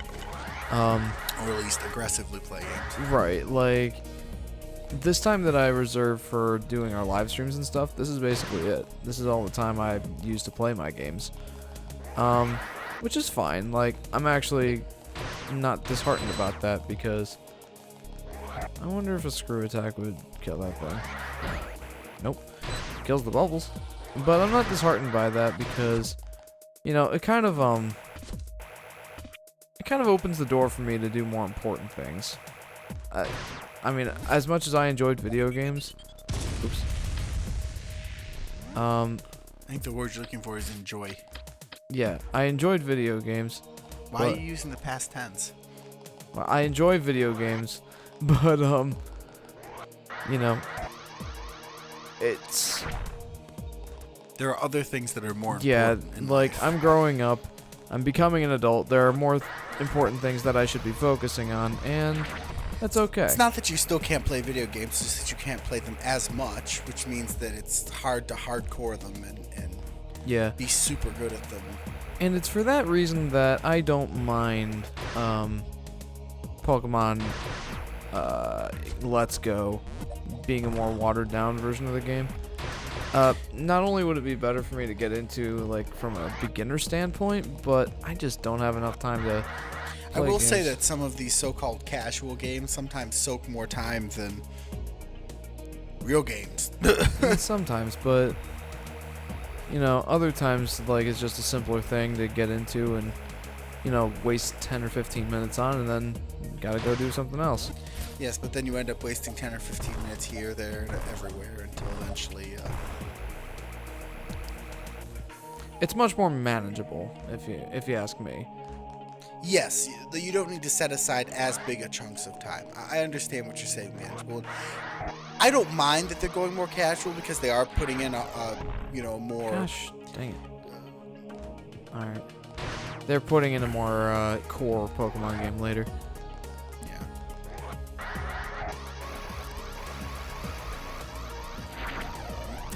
Meggie says will include interaction by Splatmon Go. Yep. Also, this announcement new accessory, a Splatball Plus. Right. You can control the game with a Pokeball. It's kind of hard to describe, especially from a non-Pokemon player standpoint, but I can show you the trailer later. Okay. And then, sincerely, the Splat game is very simple. I mean, like, let me put it this way, I wouldn't get it unless it was relatively... I mean, that's the thing, like, a lot of these, like, casual games, I find, like, they end up taking more time than, like, yes, I can play them in smaller chunks, but in the end, I'm playing them for far longer than a normal title, if you will. That really depends on the game. It depends on the game, yes. And if it's a like, this seems to be going back to a more like Gen 1 or 2 kind of length Pokemon game. Yeah, and that's the thing. Like, if it's super short and not complicated, like, it doesn't mean it necessarily won't be fulfilled, but like the chance of thinking, wow, this is much higher in my mind. So, I mean, not that I might not enjoy the games, because I have many simple games that I enjoy, but they're not the type of game I would come back to and play a lot of, or, Which in my case is actually pretty good. Or even come back to again, like I'll play them once, whatever. And it really depends on your standpoint. Like, for me, that would actually be a good thing. But would it really? Like that's kind of like saying, I don't know. That's like saying, just because I would want to come back to it doesn't mean I would have time to. Just that, like, I enjoyed it enough that I would play that again, as opposed to like, it was meh. Just like, why would you waste what time you have playing meh when you could play something like, boy, that was awesome. Like, hopefully sometime in the future I can play that again and come back and be nostalgic about it. Like that's what I feel like a lot of these so-called casual games give up. Like, now there are some that are executed very, very well, and like that. But like when they're just like, when they just kind of, like, there are games that I've played that I wish I had time to play again. I'm just like, nope, don't have time to do that right now.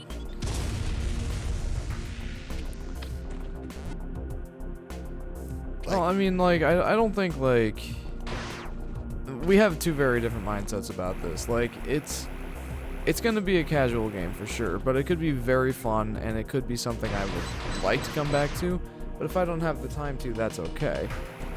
And what the heck? There has to be something that I can do with those. Wait, power bombs maybe? You see, I think part of it is that you get. I wish you tried that.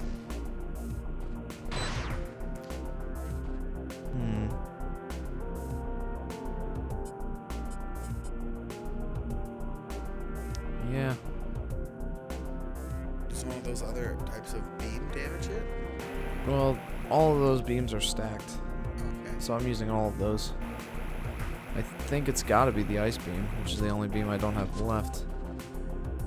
you don't have, or I don't have. It's the or only one left. haven't, or- That's the only one left that I do not have.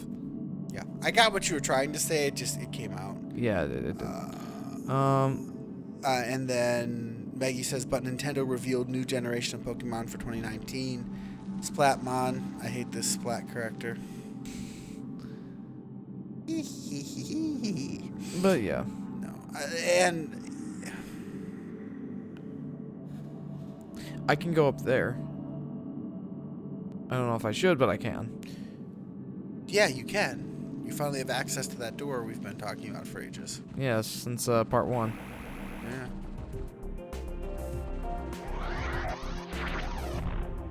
Well, that was productive.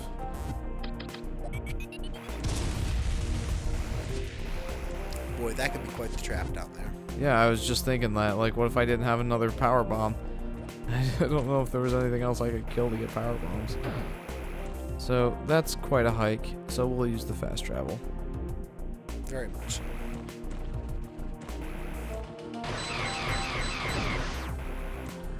So,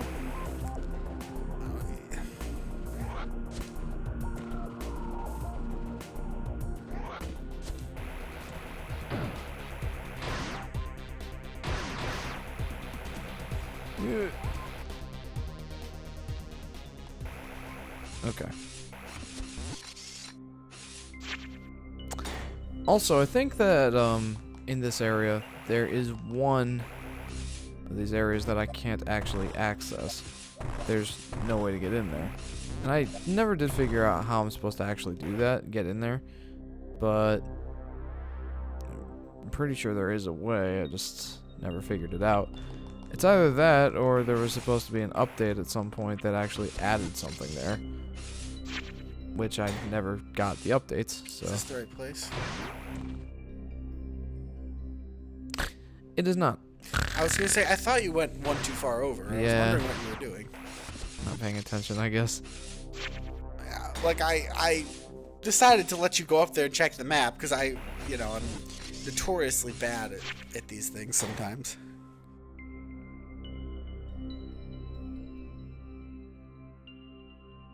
I need to go one more over.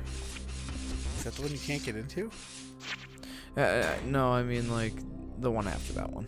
That's the one I need to get into. Okay. There we go. Yeah, this is it. Ooh, okay, now that we went in every single possible one of those.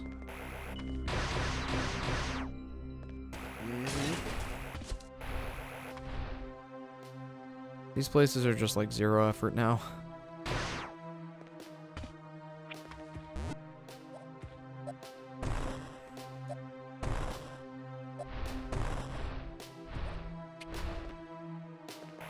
Me. You know, there's another thing I was thinking about with the Pokemon Let's Go. Mm-hmm. The pricing. We don't actually know it yet. That would be the other thing. Like, if it's a $20, maybe even $30 game, I would probably get it because it's a good spot to get, started in the Pokemon game series, I think. Like, other than, like, the original games, for a newcomer who's never played a Pokemon game from before, i.e. me, it would be good to get my feet wet with the series, I think. Because most of the core mechanics are there. It's just... especially compared to the newer games, there's just a lot less. And that's the, like, if it's at a good price point and it's well executed on those, and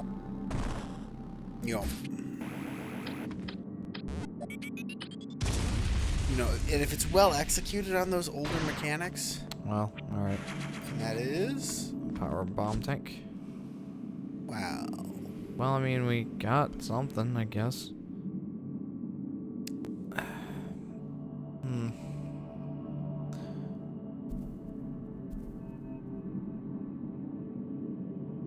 So we've now hit the inevitable part where we're like, now where do we go? So, please bear with us as we continue to look around and see if there's somewhere else we can go. Can we turn on the AC? It's getting very hot in here. I do not have the sound stuff all sorted for that. Sorry. turn on the fan and see if it's got to push maybe. We can suspect this.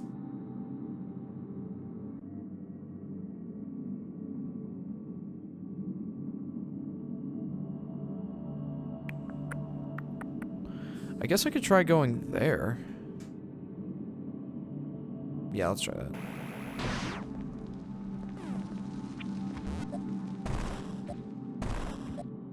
Suffice it to say, like, I think the Pokemon Let's Go series, or Let's Go games, are for definitely a very different audience than the core fans. I mean, they can get some enjoyment out of it too, but it's definitely more aimed at that Blue Ocean demographic with the promise of something for the core audience coming next year.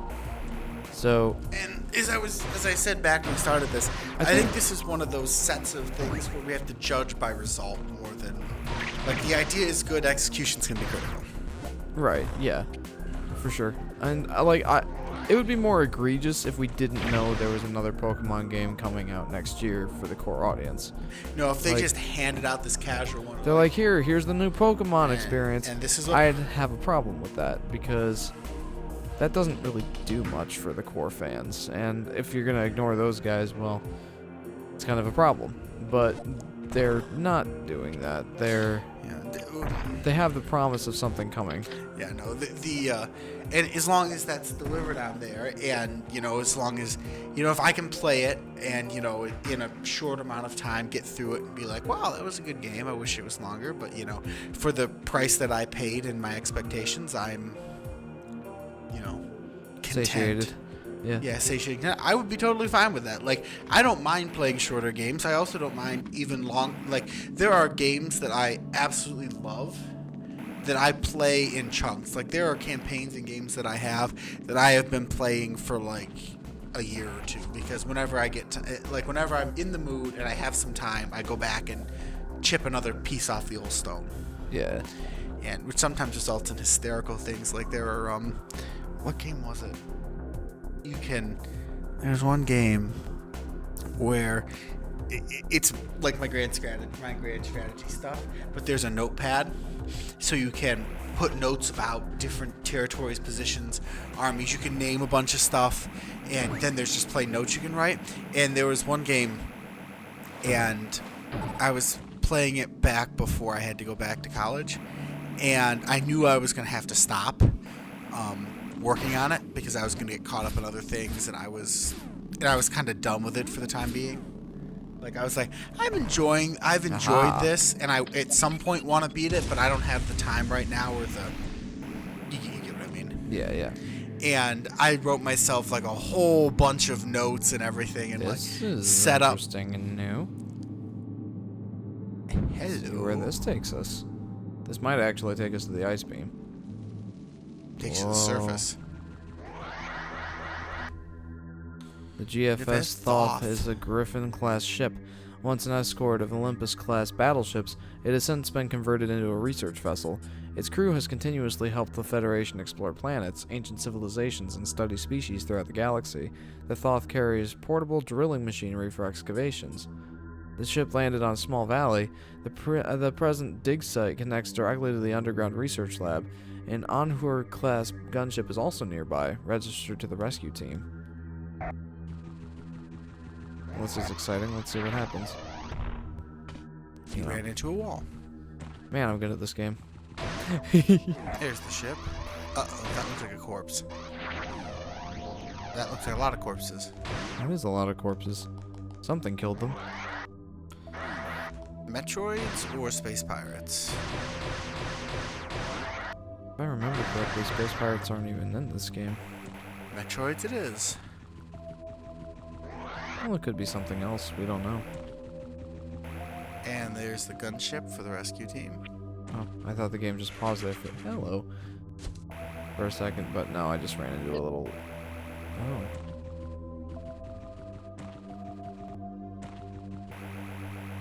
Do I want to, like, fill out this map? I kind of do, because my OCD will kick in. Well, you left that other space open down there, which is pissing me off every time I don't know, I'm getting around to it. Getting around to it. Like, that just, like, I don't know. I have a pretty decent memory, but I left a lot of notes for that game because I thought I was going to be confused. And I don't know. It was really funny when I came back to it. I'm like, oh. And I remembered most of what it was, but I was like, wow, I'm so OCD or something. I forget what the exact thought was. You get the idea. I was amused with myself. But, yeah, I'm like, that's just it. Like, I'm willing to just play games as I can. But I'm much more into the long-term grand strategy, big focus games. For sure. Like, you and I look for two different things in video games. Or two different types, I suppose, would be a more apt term. But, and that's perfectly fine. Yeah, we just played. This was one of the areas showcased in Metroid Fusion in the very beginning. If I show you Metroid Fusion, that place will look familiar. It's one of the spots in the beginning cutscene.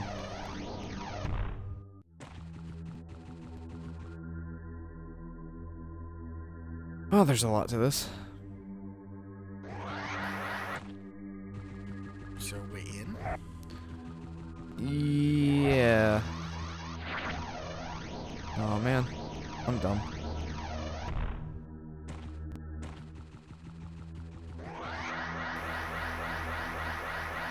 There.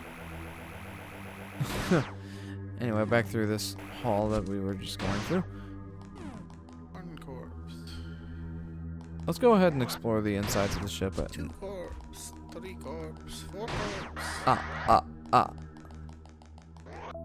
Anyway, we can use this elevator now. I wanted to explore on the outside first. I don't like this.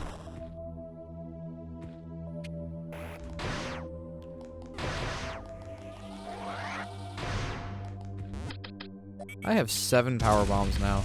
I have more power bombs than I have super missiles, and I have had super missiles since. That's a Metroid Fusion style save point. It's weird. What is Metroid Fusion? Metroid Fusion was a 2D Metroid game for the Game Boy Advance. Okay. More formally, well, otherwise known as Metroid 4. It's a direct sequel to Super Metroid. I like the game. Oh boy. It's not my favorite by any stretch of the imagination, but it's... Wait, what were they growing in those tanks? Well, we're about to find out. It's on the ceiling right now. Oh, hey. Genesis, an ambush predator. This blind animal adapted to hunt in the dark, relying on specialized senses to stalk prey. Its body offers little protection and will attempt to conceal itself in the shadows as a result. Its acidic blood is used as a projectile via auto-hemorrhaging. Gross. The Genesis naturally hunts in groups, making it a highly successful species with little need to evolve. Its DNA suggests it belongs to the oldest living lineage on SR-388, granting its name. This kind of reminds me, yesterday Yesterday at karate we were doing blindfold techniques and combative strategy. That was fun. This looks like a planet they should have glassed, but okay. Yeah, jeez. Or at least put it under quarantine and let no one down to the surface.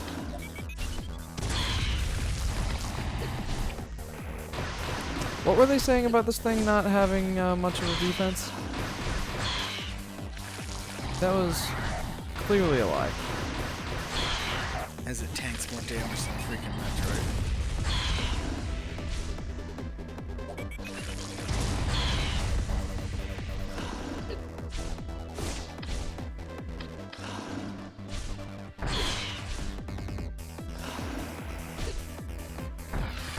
Attack them all! I tried, but that didn't do anything. I know, but that's a... Jeez. Again. Absolutely dumb reference from my childhood. Just leave it at that. Okay. Jeez, dude, this thing is wicked tanky. That was surprisingly effective.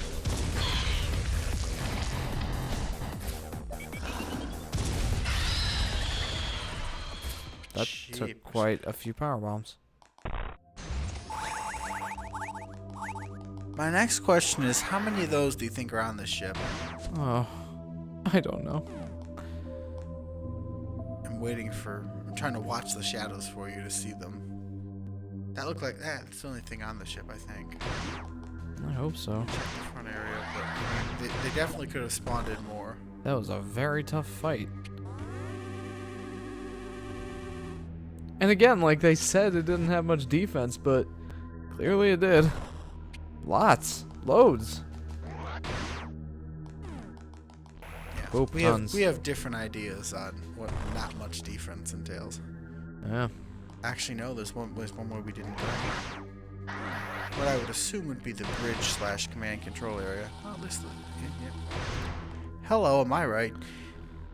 The GFS Thoth is a Griffin-class ship, blah blah blah. Ship landed on.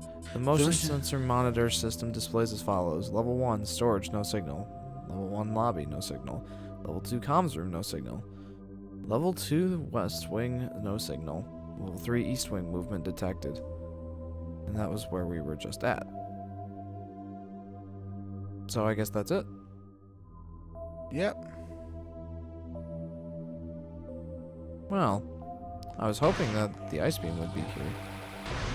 I guess not. Very interesting area, though. There's one section outside the front of the ship we haven't actually explored. Technically. Yeah, I mean, it's not gonna have anything, I don't think, but... Hide the ice beam on top of the ship. Wouldn't that just be mean?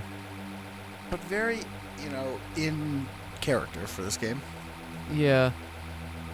You know what's interesting? To me, at least. Nintendo seems to like their,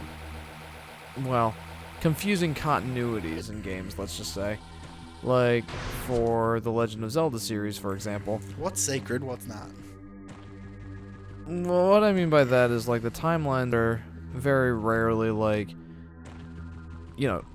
follow-up games are very rarely direct sequels. Yeah, like storyline-wise, yeah. Right. All the 2D Metroids up to this point have been direct sequels of each other, which I greatly appreciate. The Metroid Prime games, I believe they are direct sequels to each other, but it's still highly debated on where they fall in the actual Metroid timeline.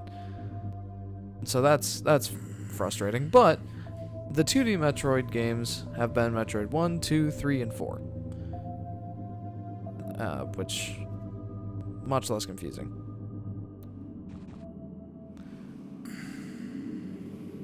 So, anyway, that's just my little spiel on thinking that that's kind of neat. I suppose if you added Metroid Other M to that mix, which, it's not a Metroid Prime game. It's a 3D Metroid game that's kind of trying to be a 2D Metroid game, while also trying to have little elements of and bits and pieces of the Metroid Prime games. It's a mess. Anyway, it is, if you add that into the 2D kind of section of Metroid games, that one is not a direct sequel to, I think it's a direct sequel to Super Metroid, if I remember correctly. Which is kind of interesting because then it just pretends that Metroid Fusion didn't happen. Or, well, I mean, if Metroid... It's very confusing, basically, is what I'm trying to get at. So, I just kind of don't count Metroid Other M for simplicity's sake. Plus, I haven't really played the game all the way through, so there's that too. Mm-hmm. I don't know what my point is. Yeah, that happens to me once in a while. I have to stop and retrace the conversation to figure out why. Going back to what I originally was saying, the 2D Metroid games are very un-Nintendo in the way that they actually are all direct sequels, which is cool. Mm-hmm. That's basically all I was trying to say. Yay, I got a thought kind of finished. Mm-hmm. Hey, boy. Now we're back to the part of the show where I have no idea where we're supposed to go. But Good thing we have 0 viewers right now. They'd be bored out of their minds. it hasn't been actually showing viewers even when they exist. At least when they're commenting. But I tend to agree with it right now. Okay, so... how did I get around to this section before? You didn't. You never have. Okay. I'm assuming there's a power bomb somewhere. Well, let's try that. Oh, super missiles. Oh, but if we didn't have the power bomb to reveal the super missiles, well... Oh, that seems Not what I rude. meant to do. Oh, they brought it back. Okay.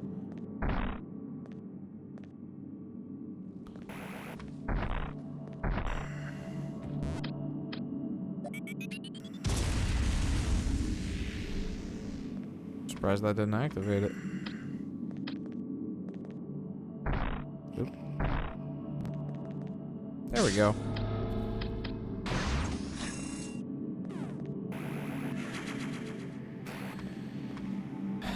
I wish they would give us more super missile upgrades.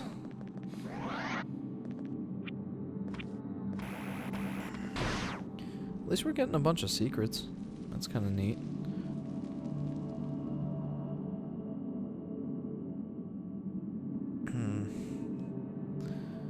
I mean, other than that one area, are you seeing anywhere we can go? No, you need whatever is gonna goo bust. Alright.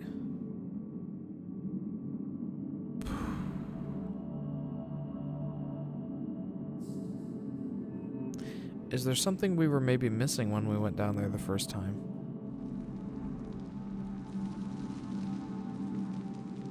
If so, should we go again? I don't know. Let's go back, I guess, and see if there was anything that we're missing, because I'm not seeing anywhere else we can really go. That, you know, that there would be anything helpful. Yeah, I know. I'm trying to figure it out too here.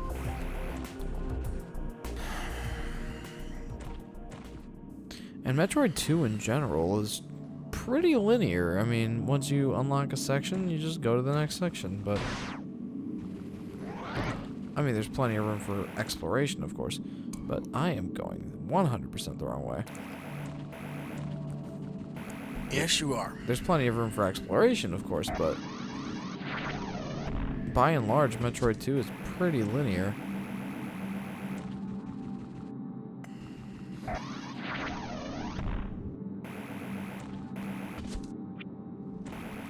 So, I'm thinking there has to be some way. I mean, that's not necessarily true, being that this is a fan remake, and there could be something extra interesting and different thrown into the mix because of that, but I don't know. It's hard to say.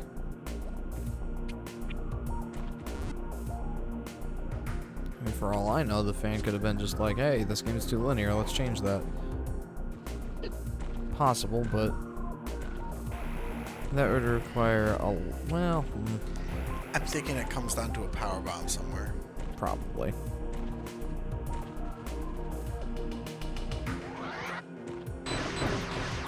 Forgot what Donkey called it. Metroid moment, I believe, is what he called it.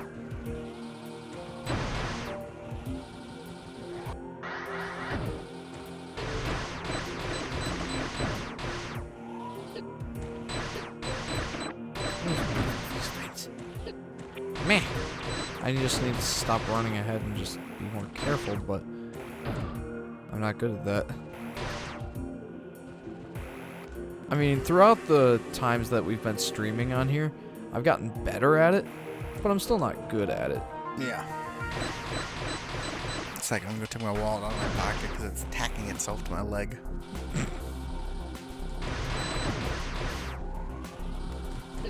Ouch.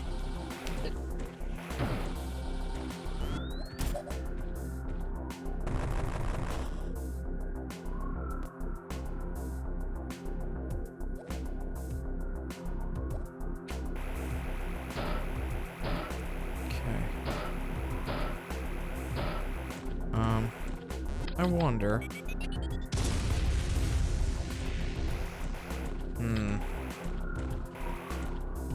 That's gonna be interesting.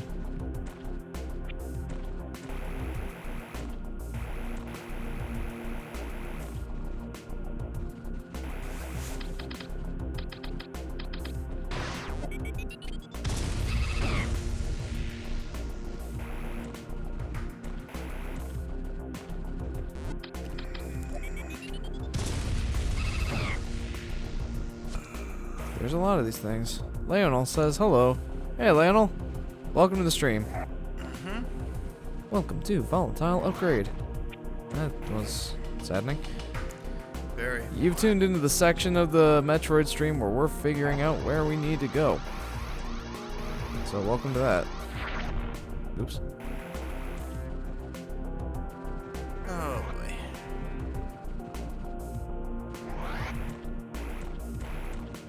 What happened there? I kind of want to try something.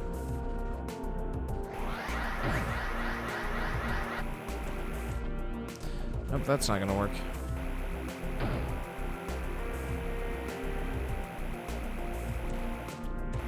So I gotta get on top of this thing. I'm gonna try and do the Shine Spark with the Morph Ball. And we'll see what happens. Oy.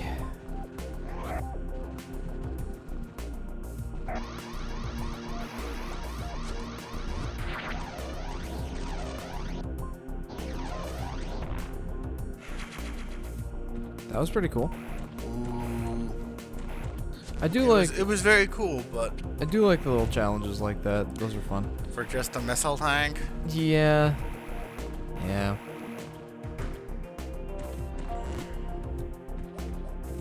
Still, I do still get that satisfaction of being like, hey, I did a thing right. It's kind of one of those things where the journey is the reward. Yeah, I understand exactly what you're saying. Like, it's super cool. It's just Frustrating that it's like, that's it. yeah.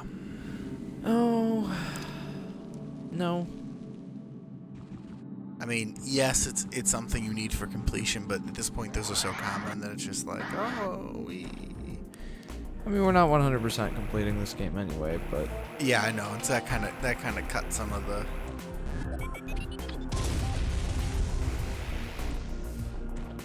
no.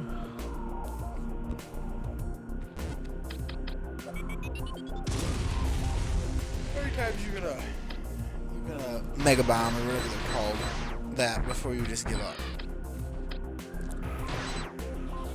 You hit it with every possible attack. Screw attack, ramming, your basic gun. I don't know what else I can do.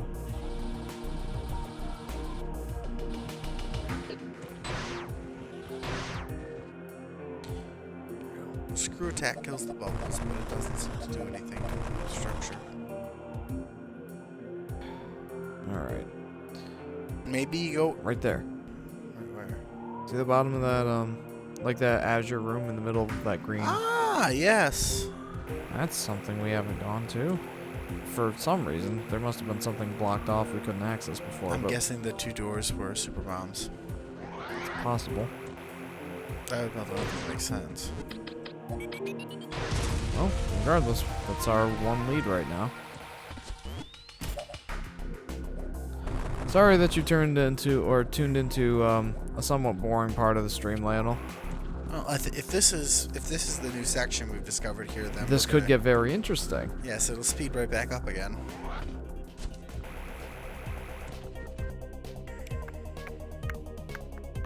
There is no easy way. Okay. At least there's a save point where we can refuel our ammunition and stuff. Because we've used a lot of power bombs. Yeah, it's the power bombs I'm blowing through right now. Yeah, I mean the super missiles I've basically exclusively used for Opening Metroids. super missile locks. Oh yeah, that too. But That's those my aren't very often. They are. Wait, we can't even get back down to that room.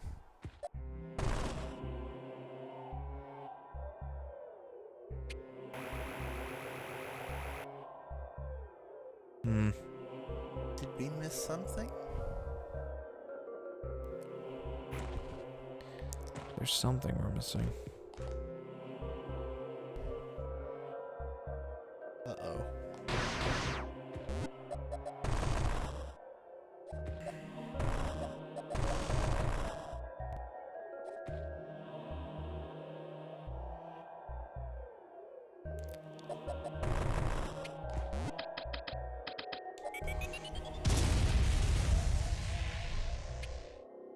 Up there? Yeah, that was where we got the energy tanking. Oh, okay. Did we check those rooms to see if this would drop out of it? No, but what I'm wondering is there something similar up this way?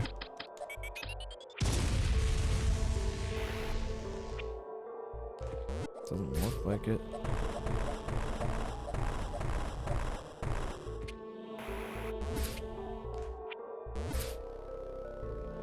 It would really suck if the ice beam was down there and we couldn't get it because we went boom boom too soon. Yeah.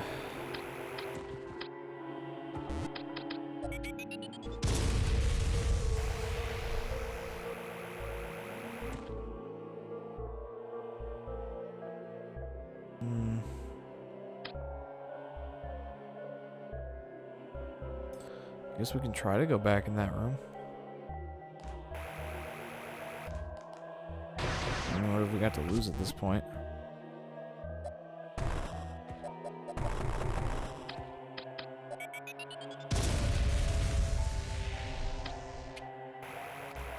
Doesn't look like it.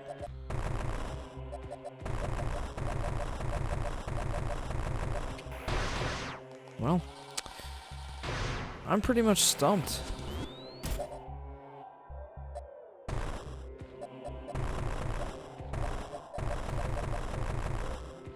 Yeah, I am.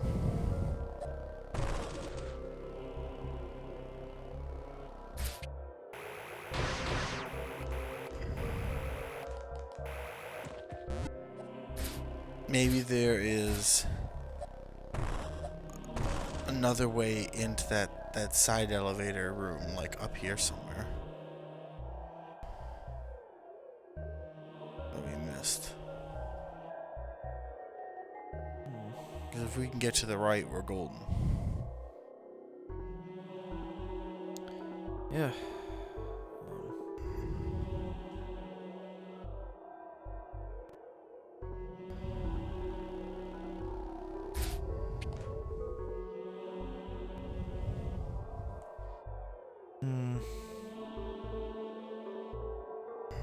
Part of me wants to check out like a full map and see where else we can get into from there.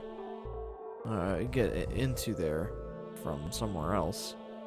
Because this looks like kind of a dead end. Although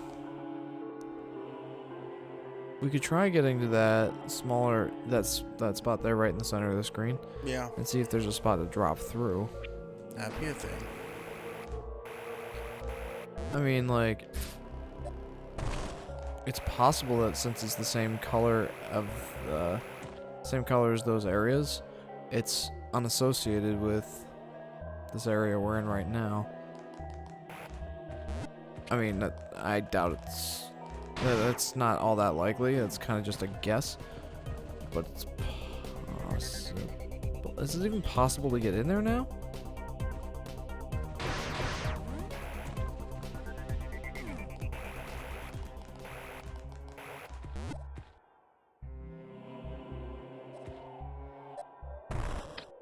We didn't try super bombing this. Yeah, we did. Well, I don't know, dude.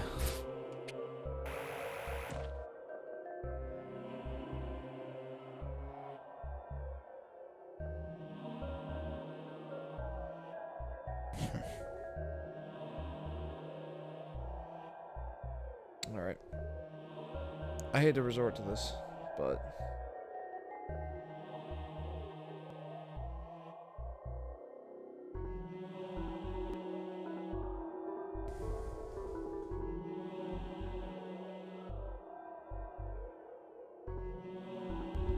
I'm gonna check for the full map and see if I can figure something out. Like I said, I hate to do that, but... AM2R full map.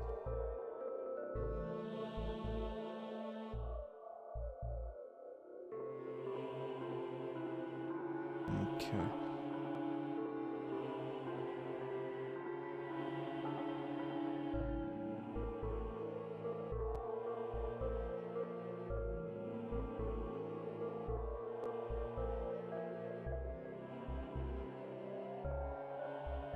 Huh. Yes. So, there is a spot that loops around to there, but turns out that is the spot that we can't get through right now. Because of those bubble spots. There. Well. So that's a no-go.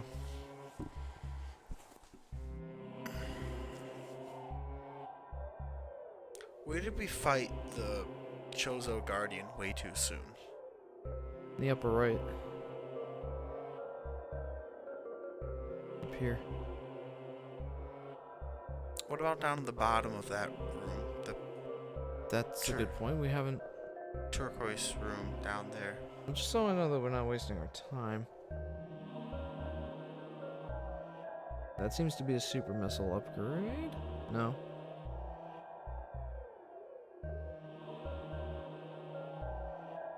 Am I looking in the wrong spot? I bet your booty I am. Yeah, no, there's nothing there. Okay, just checking. It's a good guess, though. I mean, my guess was that we beat that guy so early, maybe there was some place, you know, in his area that we were unprepared for and just missed.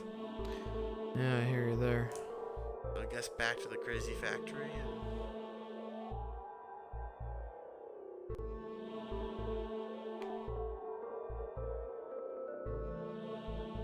We got everything in this area.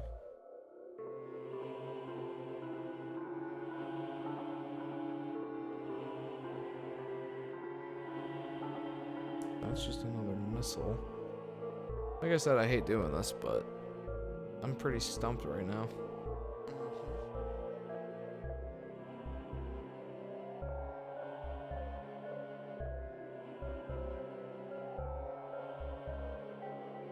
Can we do anything back at the original surface? No, I tried to go back there pretty early.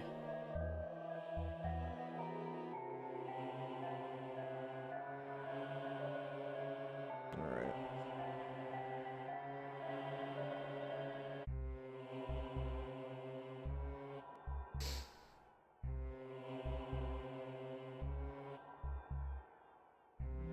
Okay, there's a guy here that was having similar issues. I've just completed the GFS Thoth, and I have 14 Metroids left. How many we have?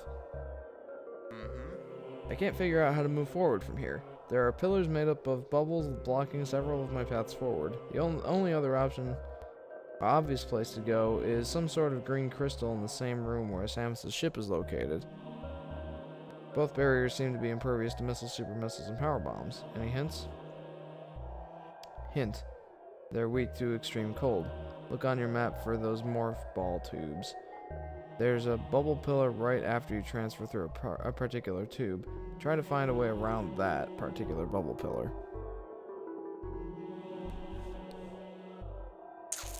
Okay. Well, we're close enough to the, Anorak says, shoot, I forgot you were streaming. Now the stream is gonna end soon. Got about a half hour or so left. Yeah, we still got a little bit of time. No worries, dude. We're still here. To be honest, you haven't missed an entirely huge amount of stuff. No, since you've been gone, all we've been doing is putzing around trying to figure out where the hell the next area we can access is. I mean, something you might have missed was the exciting fight with the 5 Alpha Metroids and getting the gravity suit and such. But that's about it. He's not going that long. No, what was the last thing you remember, Anorak? Alright, let's go back to this spot. There's a bunch of bubble pillars. Let's try this. Well, probably would have been best for me to check this. That one we've thoroughly explored. Yeah. So...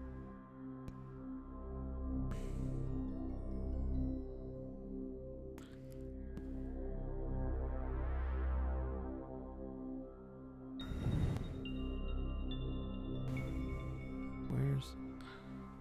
Guessing that one to your right. No, I don't think so. Okay. It's not this one. We can try the one to my right. You could be right. I'm not sure.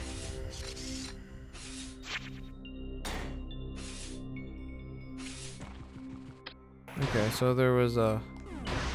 No, this is where we got a gravity suit.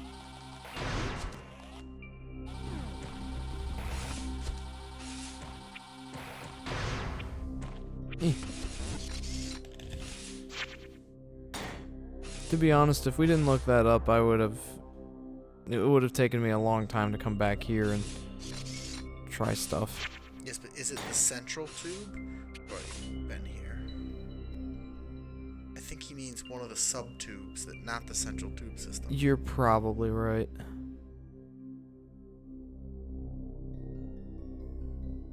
Okay.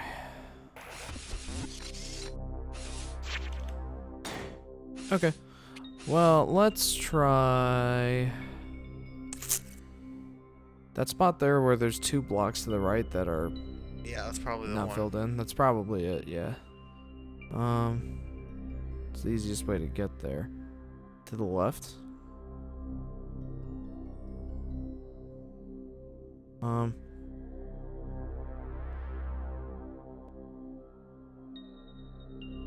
Yep, out and around to the left and in at the bottom.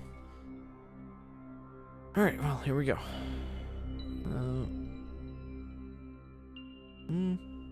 Yeah. Alright, here we go.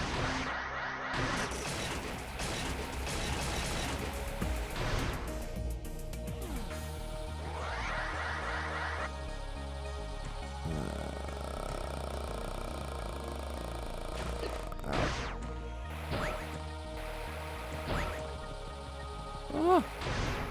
Oh. Oh. There you go. Okay. So.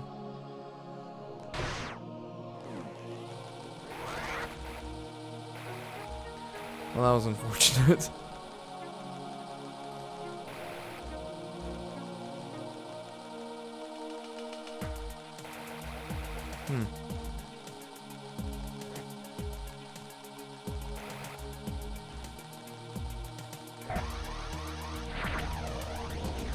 Yeah, maybe we'll just do that instead. That seems to be easier.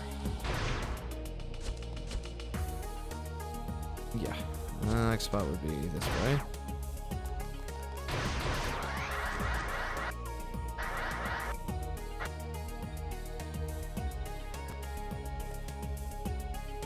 I want to step too far.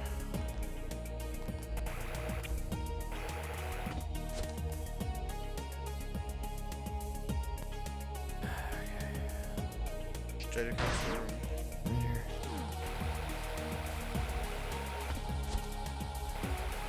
Oh, you should have been in that Metroid fight room. Yep.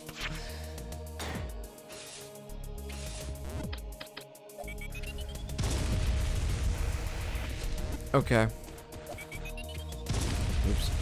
Metroid moment. That is the definition of a Metroid moment.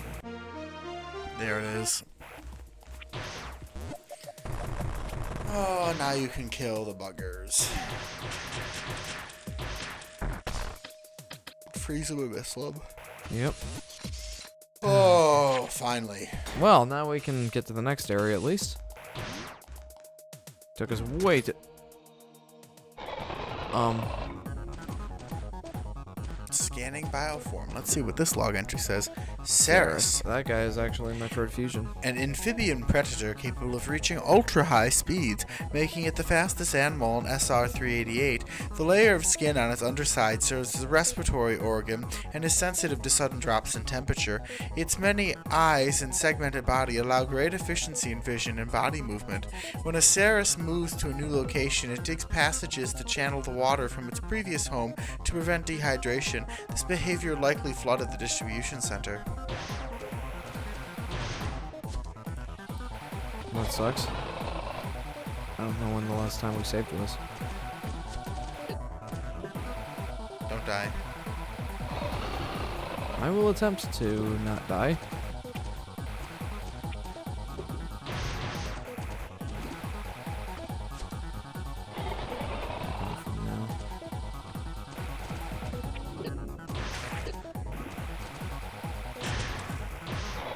Oh, I can just straight up hit him because I have the...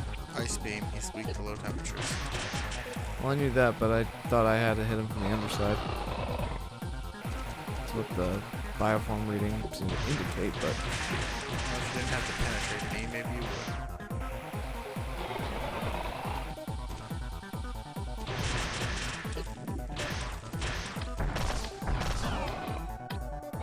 That seemed to have done some damage.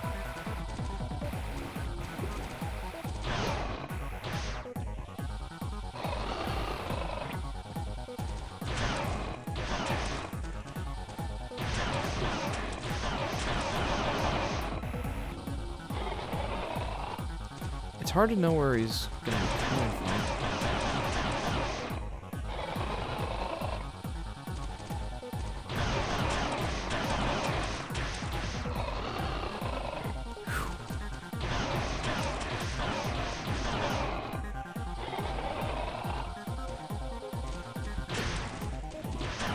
Well, this middle platform seems to be a pretty safe bet. For now. Yeah. This could take a while.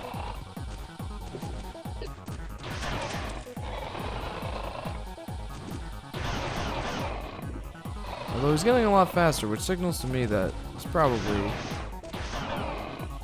taking quite a bit of damage here.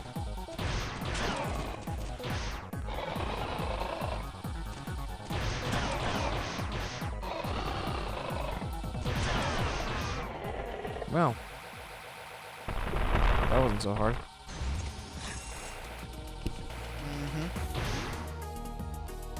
And I was all worried. Anyway, Just a matter of finding the safe spot and hammering away. that's right.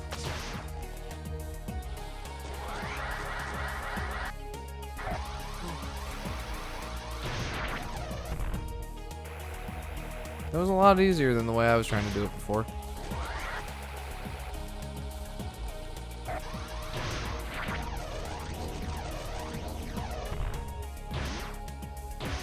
I really like the Shine Spark. It's so much fun to use. And because of its requirements, it's not just given to you, as it were. Yeah, makes you work for it for sure. Alright, well, we can get to the next area and maybe do one or two things there, but then we'll probably have to call it a night.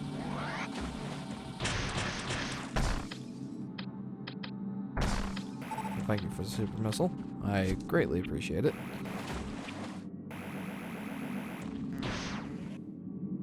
Someone's tired. Yeah, like I said, I was up at 7 a.m. or before this morning. Yeah.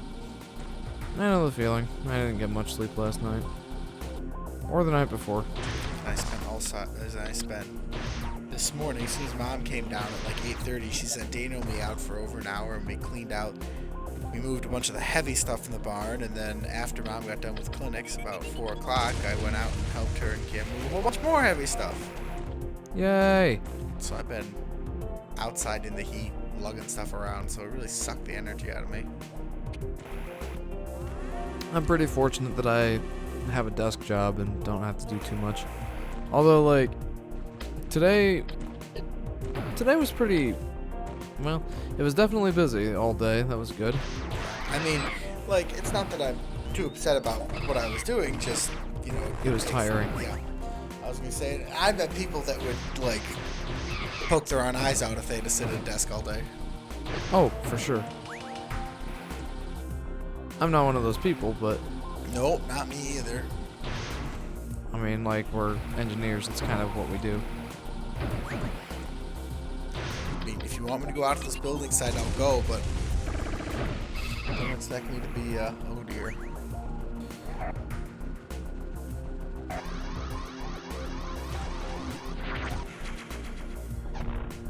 Missile tank.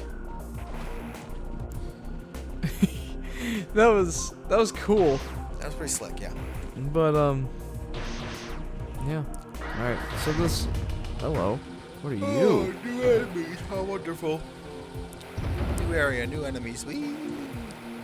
Well, I was chugging along for a second there. Screw attack makes this Kind of a moot point, honestly. Until we get to a boss. Hey, that's neat. Hiya. I guess they had to make the choice between making screw attack invincible or just one shot. I don't see why, but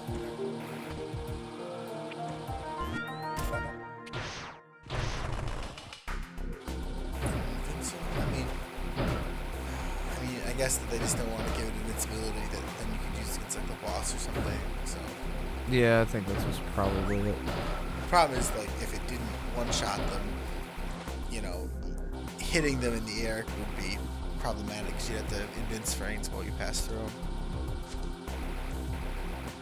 One Metroids. What one do you bet Metroids, that's the most evolved one possible. Yep. Omega Metroid. Not Mama, but just about. Not far from Mama. Also, we missed an item. This is baby one. You know what? I'm gonna go back and get the item first. How far back? Not very. It's in that same corridor where I did the slick move to get the one missile tank. What's on the other side up there? I don't know yet. This is a brand new area. I mean, of course I've played this game before, but... you know, I don't remember.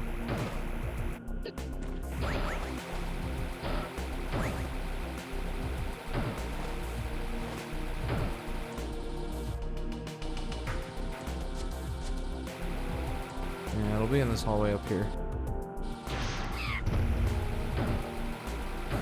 Very right. What is it?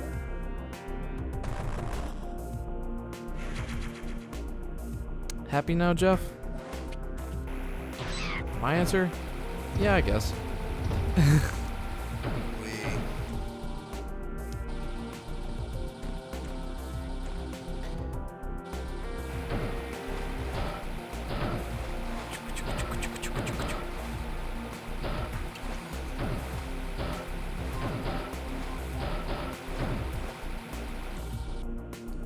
Alright.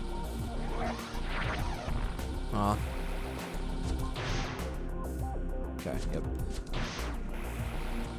You know, I kind of want to find this one Metroids. And, kill it, and that'd be the end of the stream for tonight. I think you can find it. Whether you can kill it before the end of the stream is a whole nother ball of wax. Yep. I honestly don't know. It's gonna be the Omega Metroid, which is... actually, I don't know if it's as hard as the Zeta Metroid. I mean, theoretically... or it's a Gamma Metroid. it's going to evolve as soon as you try and kill it. Isn't it supposed to be weak to the freeze beam?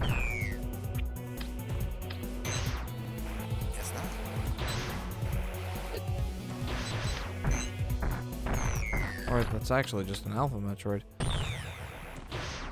Okay, well, that was a thing that happened. What else is there to this?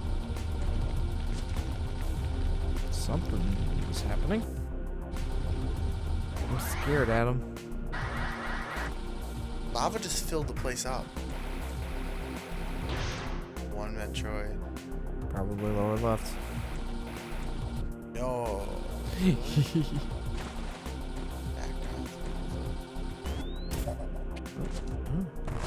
It's sealed up. That's collapsed in. You can't get through. It's back up in the original, in the chamber you fought that Alpha Metroid.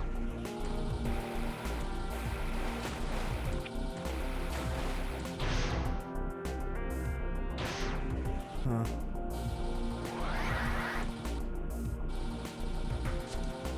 It's either that or they're back in the corridors.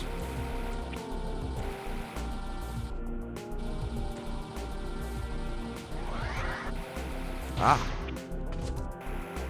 Good thinking, Adam. Only place left, really. Yeah. Too much credit for that. Well, I mean, I certainly didn't think of it. Yep, here we go. Wait, there's people?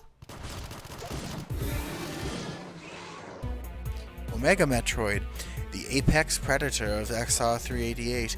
The Omega Metroid exhibits devastating strength. An impact from its claws can severely cripple or kill large animals, while the most heavily armored prey are flung through the air. Despite its towering figure, it can leap and use its weight as a weapon. Glands in the mouth ignite its saliva, turning it into an organic flamethrower. Its membrane has greatly thickened. Maximum firepower is strongly recommended. This is the final stage in Metroid's life cycle, and very few manage to reach it. Its size is a result of the prior form's muscles rapidly expanding to massive proportions. And it just killed all the remaining rescue squad. Wow. You got here 5 minutes sooner, and they all live. How tragic. Oh, wait. There's a spot opening up on the back, but it's gonna be very tricky to get to that. Oh, you can just forget that. I wonder if I can go under it. Probably not. I wonder if you could go. I find it so tragic that the whole squad was right there.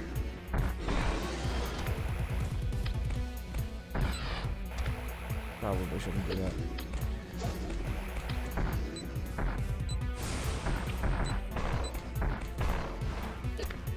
Ouch. Did that damage me? When it stomped the ground like that?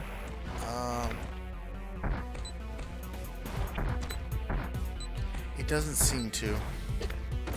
Oh wait, no, there it did. But it knocked you down to just a little bit of damage. Ouch.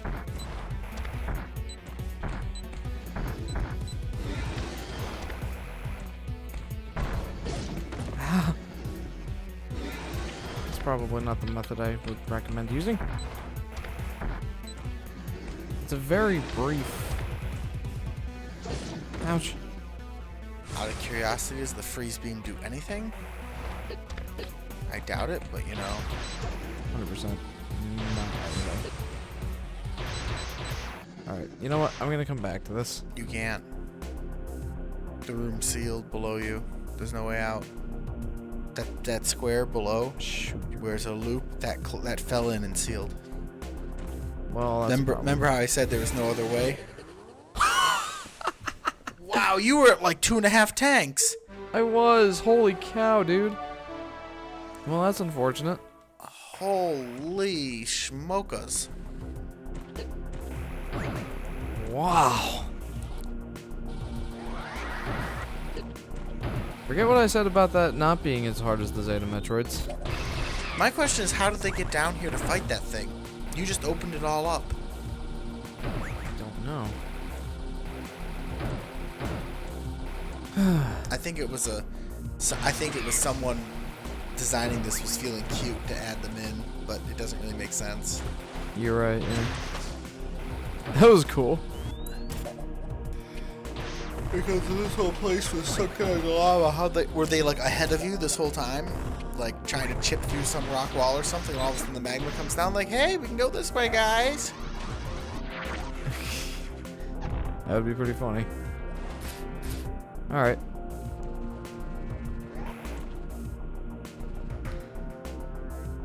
Alright, I just keep going.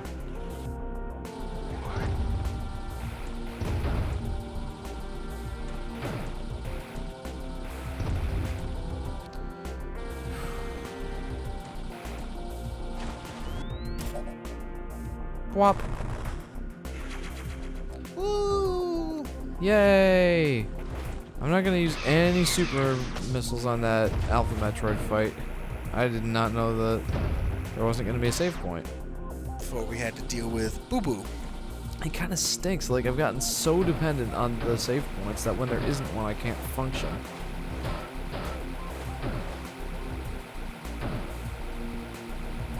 Really, that's unfortunate. Well, when you think about it, you're really just a walking artillery piece at this point, so when your logistics network is insufficient, you have problems. Mm-hmm. At least when it comes to the Metroids. Is this the way? Doesn't matter. Either way leads to Snoop.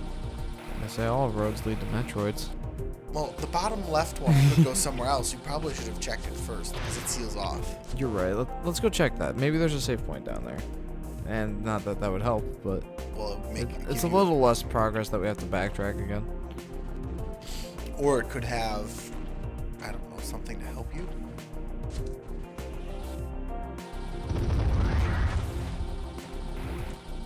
I don't know. Let's find out. My thought? Probably not. Nothing. Alright. Well, now that we know that that won't do anything for us until after we've gone through all this junk. After we've dealt with these two.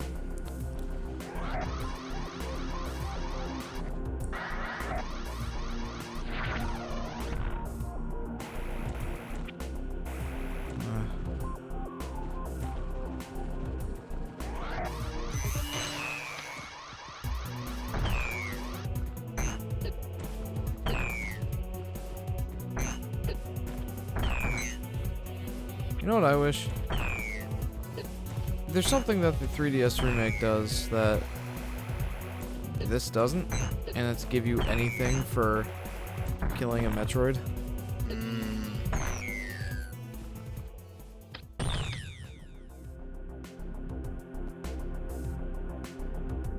Open up, please. You have to go to that. You have to go to an Uber.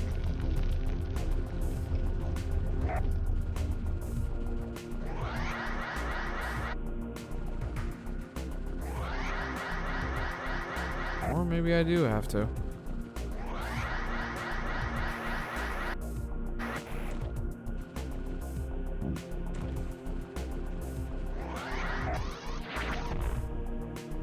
Huh? That's saddening. It's like I have to come down here and be like, oop, I can't do anything down here now.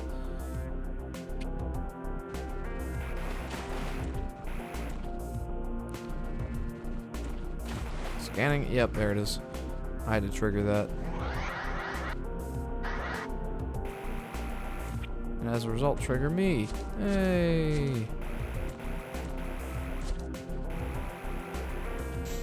Okay.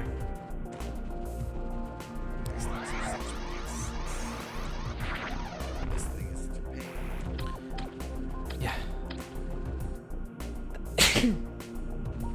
Excuse me. You know, I'm always skeptical when I only have one sneeze.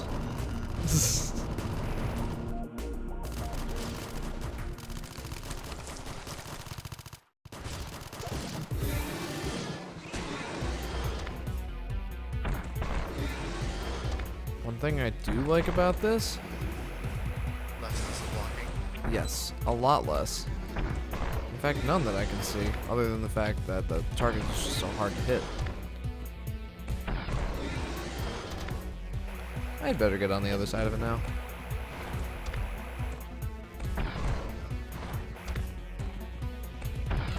Four for 4 on the super missiles.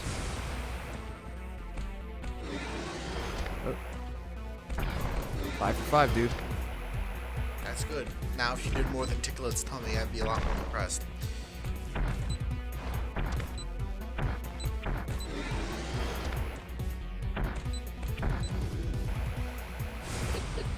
Well, that was bad.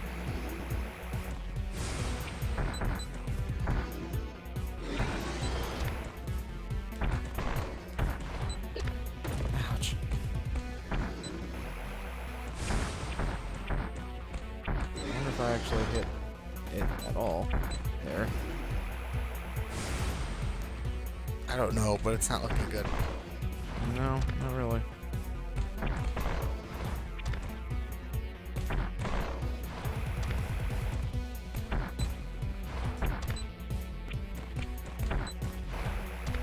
I have a feeling there's an easier way of doing this. There always is. I don't know, last time when you were looking at how to beat the previous form of Metroid, there really wasn't.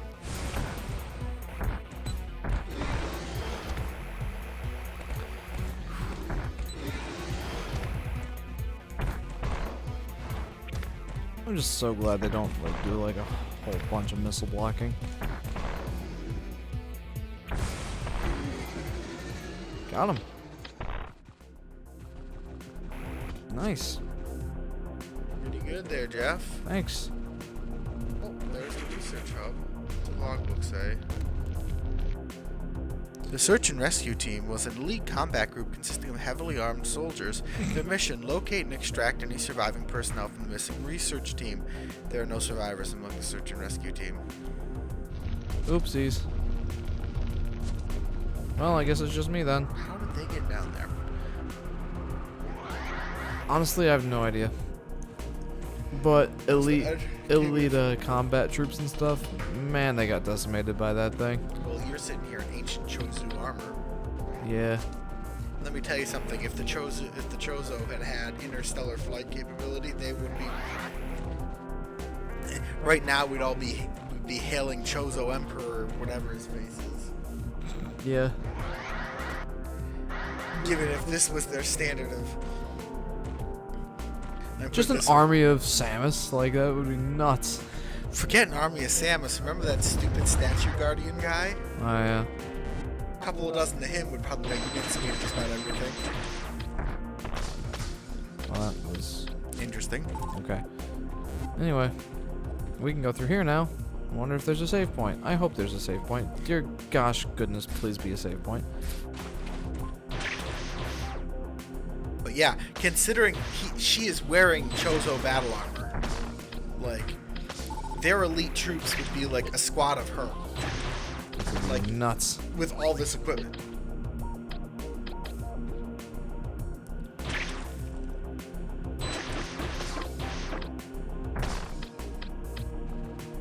Like, I believe You know what? Screw this. I believe they were on I mean, screw attack this. I believe they were on. I believe they were on every planet in the system, right? I think so. Chozo. That means they clearly had at least interplanetary flight capabilities. Imagine what this kind of crap would look like when attached to a ship. Ooh. Considering use it to kill Ridley, who apparently is a ship killer. Something like that, yeah.